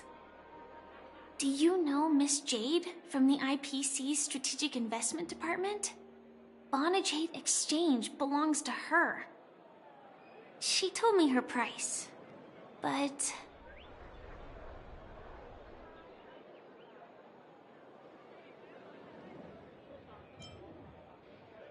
I know. But what she wanted wasn't my answer either. Of course, I want to live on. But... what fate owes me? I want it paid back, not passed on. No one else should be involved because this is a grudge between me and fate. Speaking of which, actually, I feel that I still owe you a formal apology for that matter with the performer of the Iris family. Even the smallest of lies can turn into a betrayal as sharp as a blade. I'm sorry.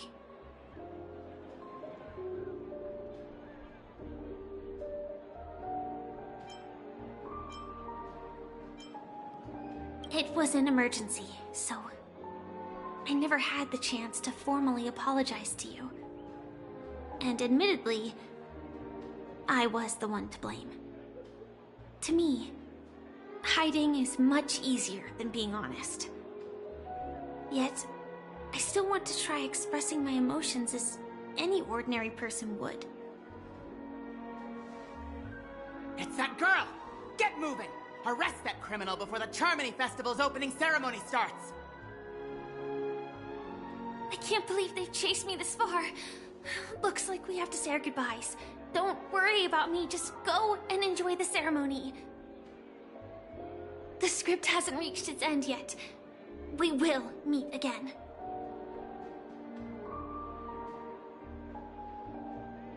I hope she's okay.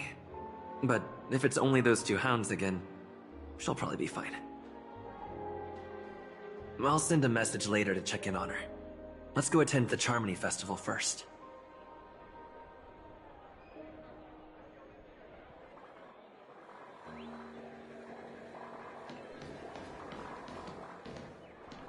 Let's take a seat here. Why do I feel like there's someone waiting for me? I probably have enough time. Maybe I should take a walk? Forget it. I've done enough walking around already. Let's take a seat and rest for a while.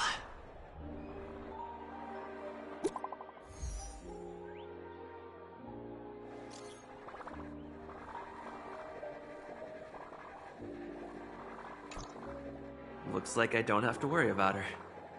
Let's wait for the opening ceremony to start.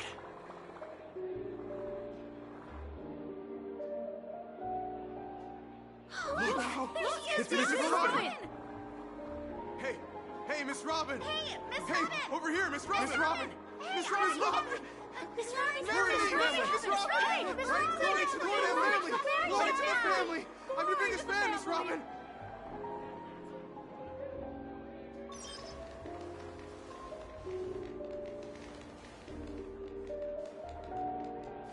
Distinguished guests, fellow family members, ladies, gentlemen, and friends from all over the cosmos.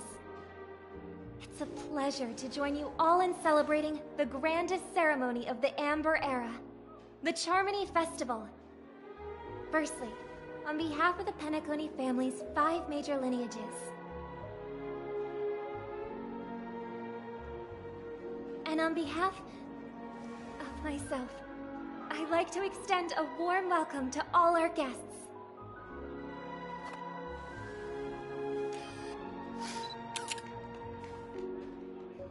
As you all may have noticed, this year's Charmony Festival is far from regular.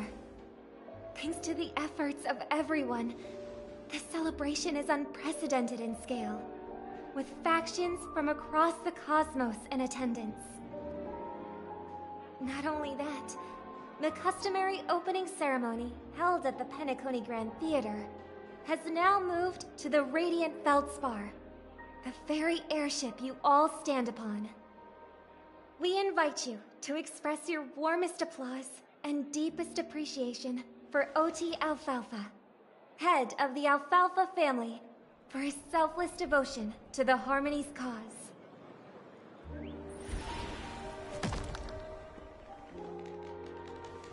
What makes this festival so uniquely significant? As is widely known, the Radiant Feldspar had to halt its voyage due to an anomaly in the Sweet Dream, sparking widespread discussion in the 12 Hours. Thanks to the hard work of Penacony's internal and external factions, we've finally gotten the Dreamscape back on track, just in time for the Charmony Festival. And as they say, good things come in pairs. The Charmony Festival not only celebrates this achievement, but also marks the relaunch of the Radiant Feldspar. And finally, the last reason. Does everyone remember the Watchmaker? In truth, the family has poured their efforts into this festival just to commemorate this legendary luminary. The father of Penacony, Mikhail Chard Legwork, one of the legendary Nameless who laid the foundations of Penacony. In the most bewildering times of the Planet of Festivities, it was he who descended from the sky with his companions, who taught us through trailblazing where freedom lies. It was also they who led the vanguard in the pioneering of the Dreamscape, in exchange for what is now known as the Paradise of Harmony. It can be said that Penacony's splendid success today is deeply rooted in the trailblazing ethos the Watchmaker planted within us. Only by honoring this trailblazing spirit can we fulfill our mission and spread harmony to a broader audience. Aww, that's so nice of her. She's talking about us.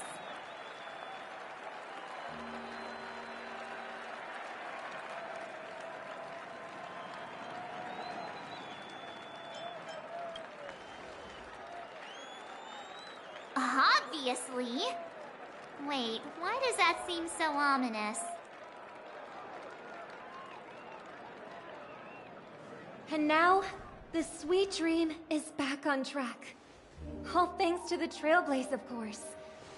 If it weren't for everyone on the Astral Express, we wouldn't be able to successfully host this Charmony Festival. Thus, with unanimous consent from the 5 major lineages, Penacony's family, on behalf of all family members throughout the cosmos, offer a token of appreciation to the Nameless. Oh, I wonder if it's gonna be a big one! We will transfer ownership of the Radiant Feldspar to the Astral Express. A meager appreciation that we hope you will accept with grace. Let us gift our applause and cheers to these brave and dauntless Nameless. Nameless! Nameless! Nameless!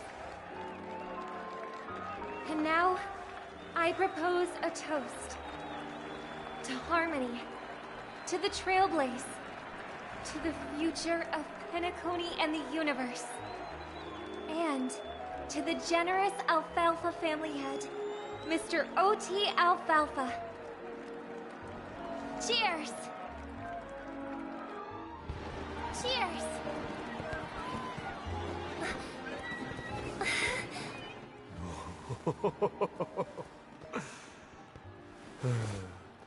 To make a decision like that. This little bird is no less capable than her brother. All's well. Right. But have you forgotten someone, my gray-haired friend? I put a bomb on this ship.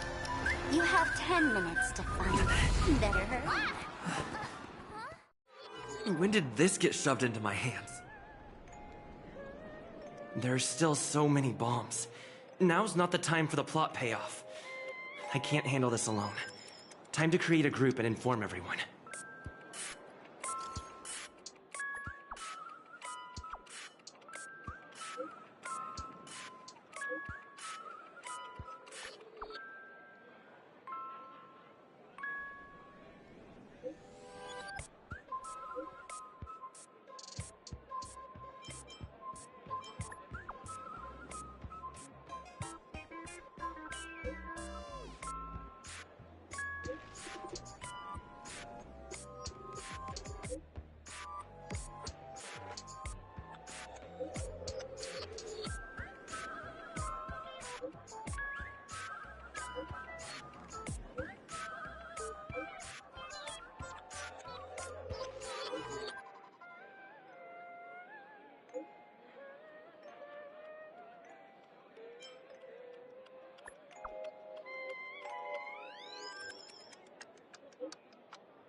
All set.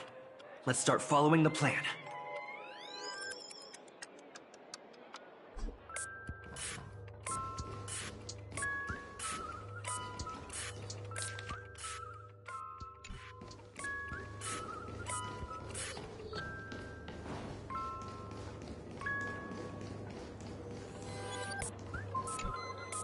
You finally arrived, oh great gray-haired little one. I'm the constable around these parts. And right now, I'm posing as a bomb.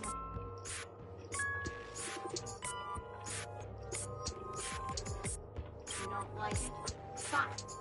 I'm now the bomb demon then. Satisfied? If not, you'll just have to make do. Alright, now that you've found me, it's my turn to complete my mission.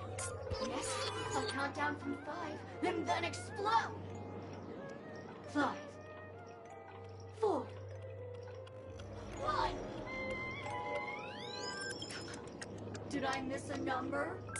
Oh, so I did. No matter, though. I've never learned how to count before. I mean, Bomb Demon Doll has never learned how to count. I'm not even a real bomb. Was it surprising? Shocking? Horrifying? No. Really? Fine. That's too bad, then. You really ought to learn how to grow over.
At least I made some progress.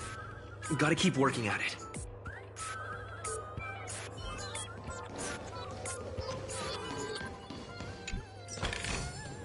Hey, hold on to that. Never know when it might help.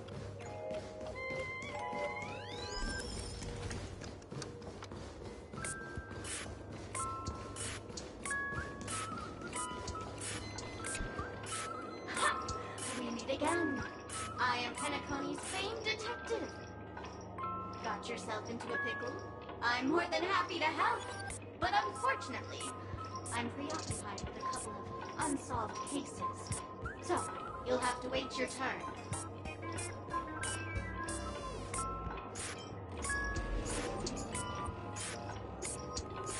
Oh. It completely slipped my mind. Dr. Boom specializes in explosives. I need your help, mister. You've had quite a few run-ins with Dr. Boom. And with the recent bomb situation, you're bound to find evidence that proves Dr. Boom is the killer. The first case is the So Glad factory arson case. We found a hammer, a doll, and half a liter of unidentified fluid at the scene of the crime. Our forensics results show it's a red herring. The second case is the Blue Hour auction robbery. A gang of masked thugs broke in, stole a fragment of the Astral Express, and left behind a large hammer, a doll, and a half-dead red herring at the scene. Those are all the details. The way I see it, there must be a link between these two cases that will be the key to exposing Dr. Boom. I trust in your deduction. Which piece of evidence do you think is the deciding?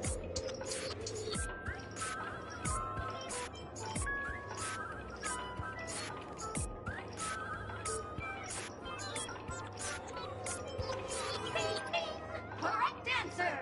You're good, gray hair. Your mind is pretty sharp. Seeing as you've put in so much effort, I'll throw you a bone. The bomb's not here. This is only a prank I've craftily set up. Hurry, time's running out. You better find that real bomb quickly.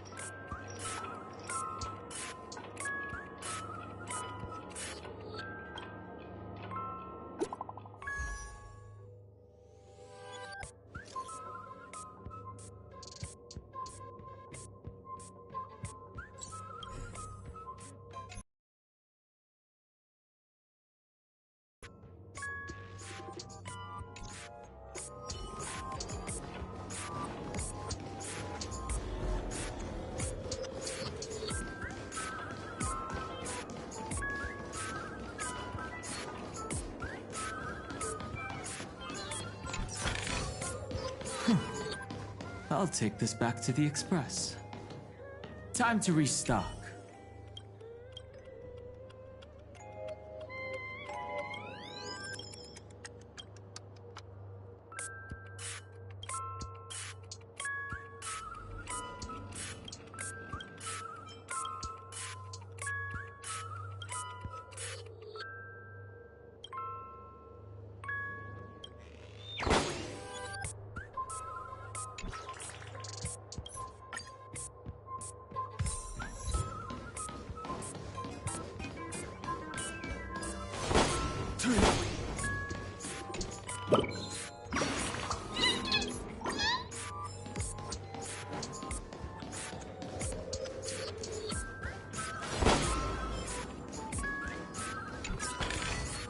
Hey, hold on to that.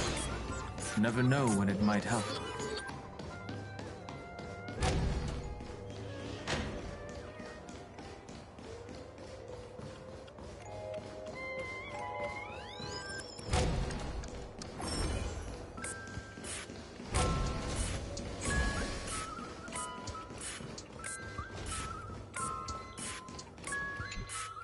Hello, lovely actor. You can call me the Director Doll. I often use this name in film credits. If you didn't know, I'm the one who directed the entire farce in Penacony. As the leading man of the show, what did you think? Feel free to share your thoughts. Well, actually, due to the current plot requirements, you're only allowed to say one line. So, please try and resist the urge to share your thoughts.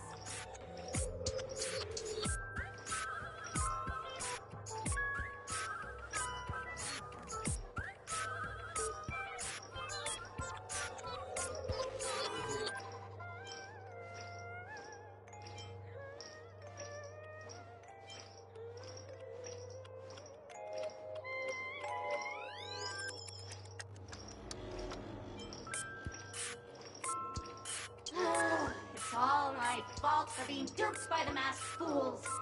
This screenplay was written by someone named Miss Sparkle. She said she graduated from Sparkle University's film directing and screenwriting program, so we instantly hit it off. Who knew that there was no such thing as the film directing and screenwriting program at Sparkle University? In fact, Sparkle University isn't even real! Ah! Sparkle! Since you're done asking questions and I'm done answering, according to the script, I must reveal to you the fact that there's no bomb here at all, thus causing you to want to kick yourself for spending this whole time listening to me prattling on, after which we will part ways. But don't fret, I've also prepared a gift for you. A dream bubble that has the thrilling life and death moments I shared with the beautiful Memo Keeper. If you haven't seen it yet, you should hurry up and look for Dr. Edward.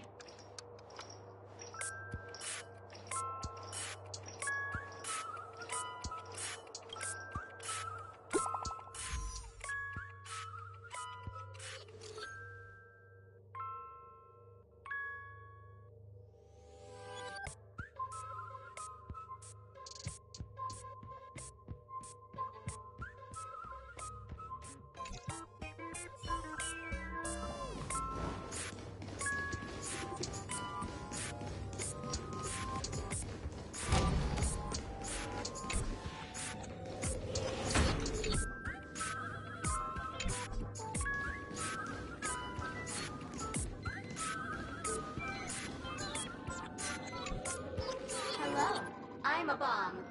There's still some time before I explode, so you can take a look around first.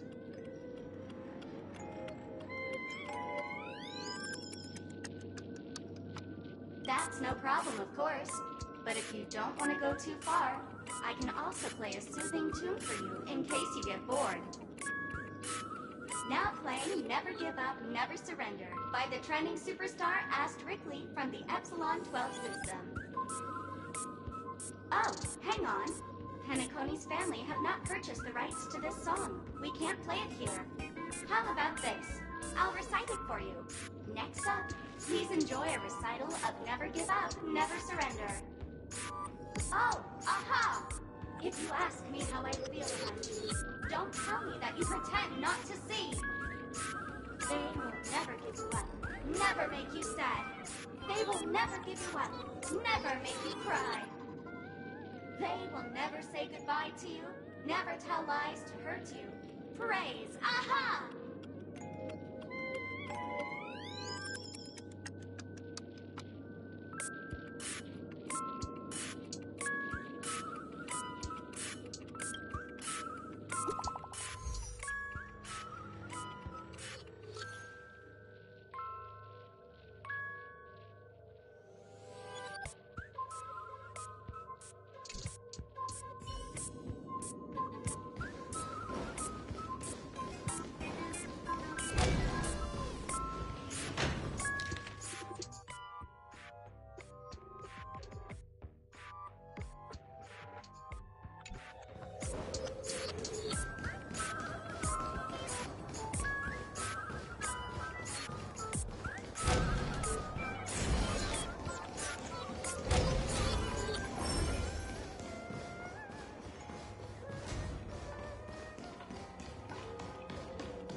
Radiant Feldspar, good sir. I'm a dangerous bond, and an outlaw who despises law and order. May you have a splendid day.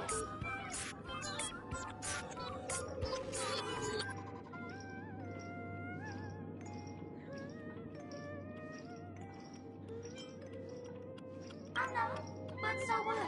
I'm still crazy and dangerous. In case you don't believe me, allow me to show you. Go fudge yourself, you muddle fudger! To be frank, I didn't become an outlaw because I'm a fudging bomb. It's because I'm the fudging owner of an ancient, mad, forbidden curse. Care to experience it? I can chant it for you. But Miss Sparkle won't be responsible for any of the consequences.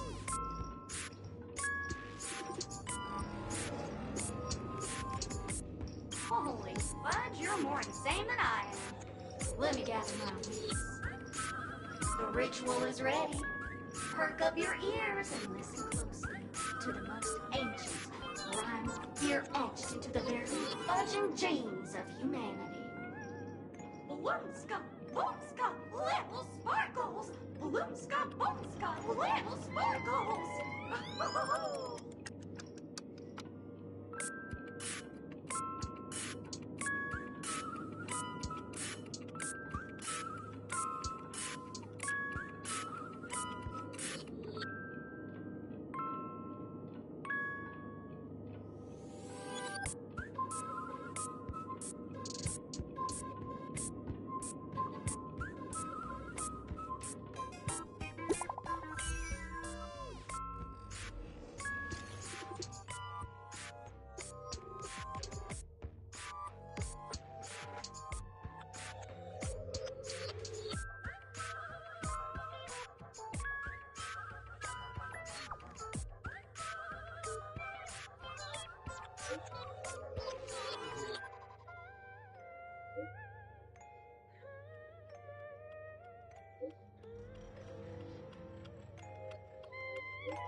Not much time left.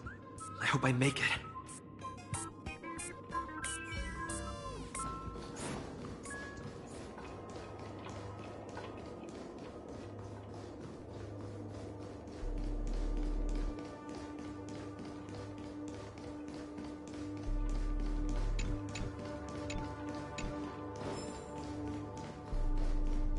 Is that Firefly?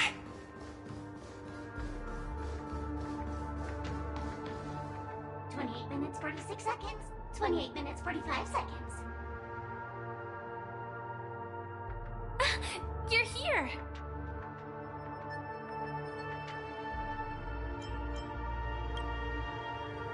Don't come close! This bomb is very dangerous. And I'm the real Firefly. Since you're here, I'll just keep it short. Just over half an hour ago, I received a message from an unknown sender and rushed here as soon as I could.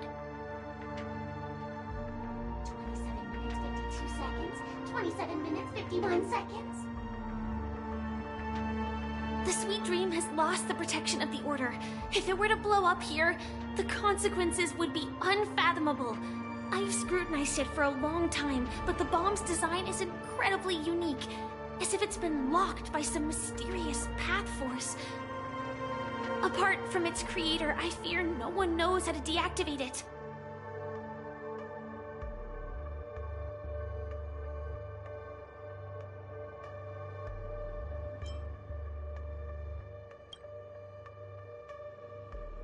You mean the Watchmaker's guests? That's a pity.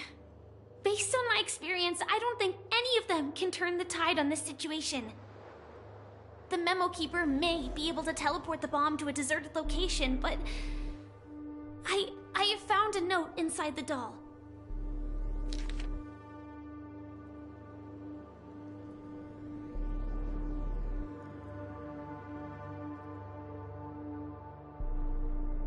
I don't know what grudges they have, but this path is a dead end, too.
Actually, there might be another way. Do you still remember? The script said that I will experience death 3 times in the Land of Dreams. I think this moment heralds the 3rd time.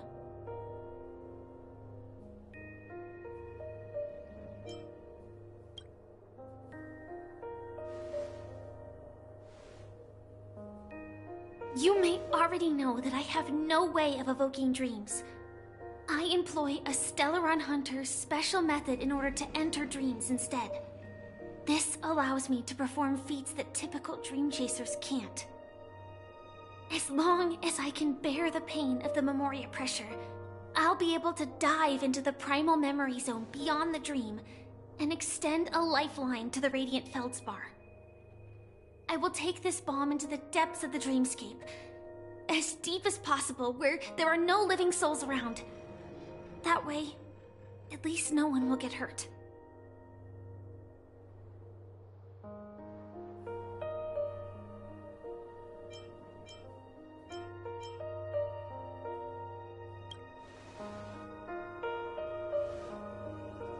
Don't worry. I believe that this Firefly armor will be enough to take me to where I need to go before the countdown ends. And maybe even make it back safely. At present, this is our best and most logical course of action.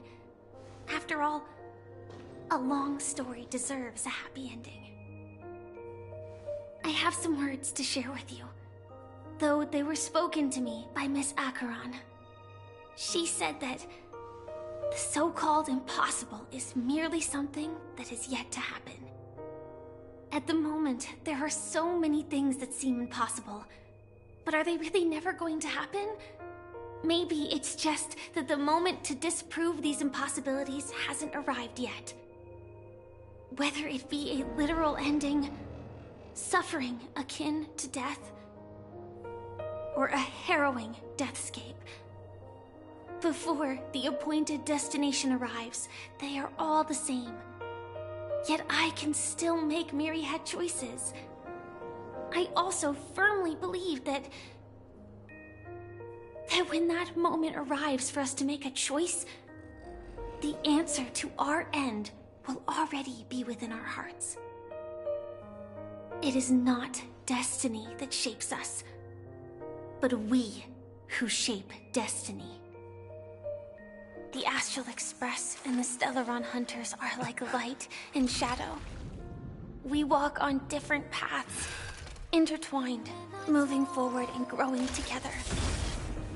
Maybe the end is predestined, but it is not today. Since things are going too well, let's speed up the countdown. Human life is short, just like fireflies to a flame. So if you have an answer in your heart, always remember, don't leave with any regrets. We have this right, don't we?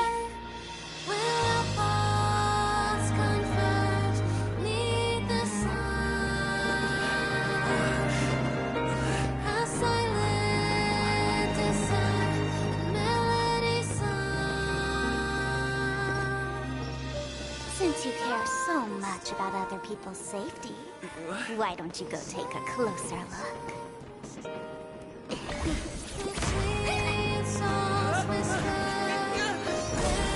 You see, everything is possible in this land of dreams. We each came here with our own goals and realized them in unimaginable ways. Regardless if the result was a sweet illusion or a bitter reality. It was an answer we longed for, day and night. So, why do people choose to slumber? I think it's as you said. Because in the end, we will wake up from our dreams.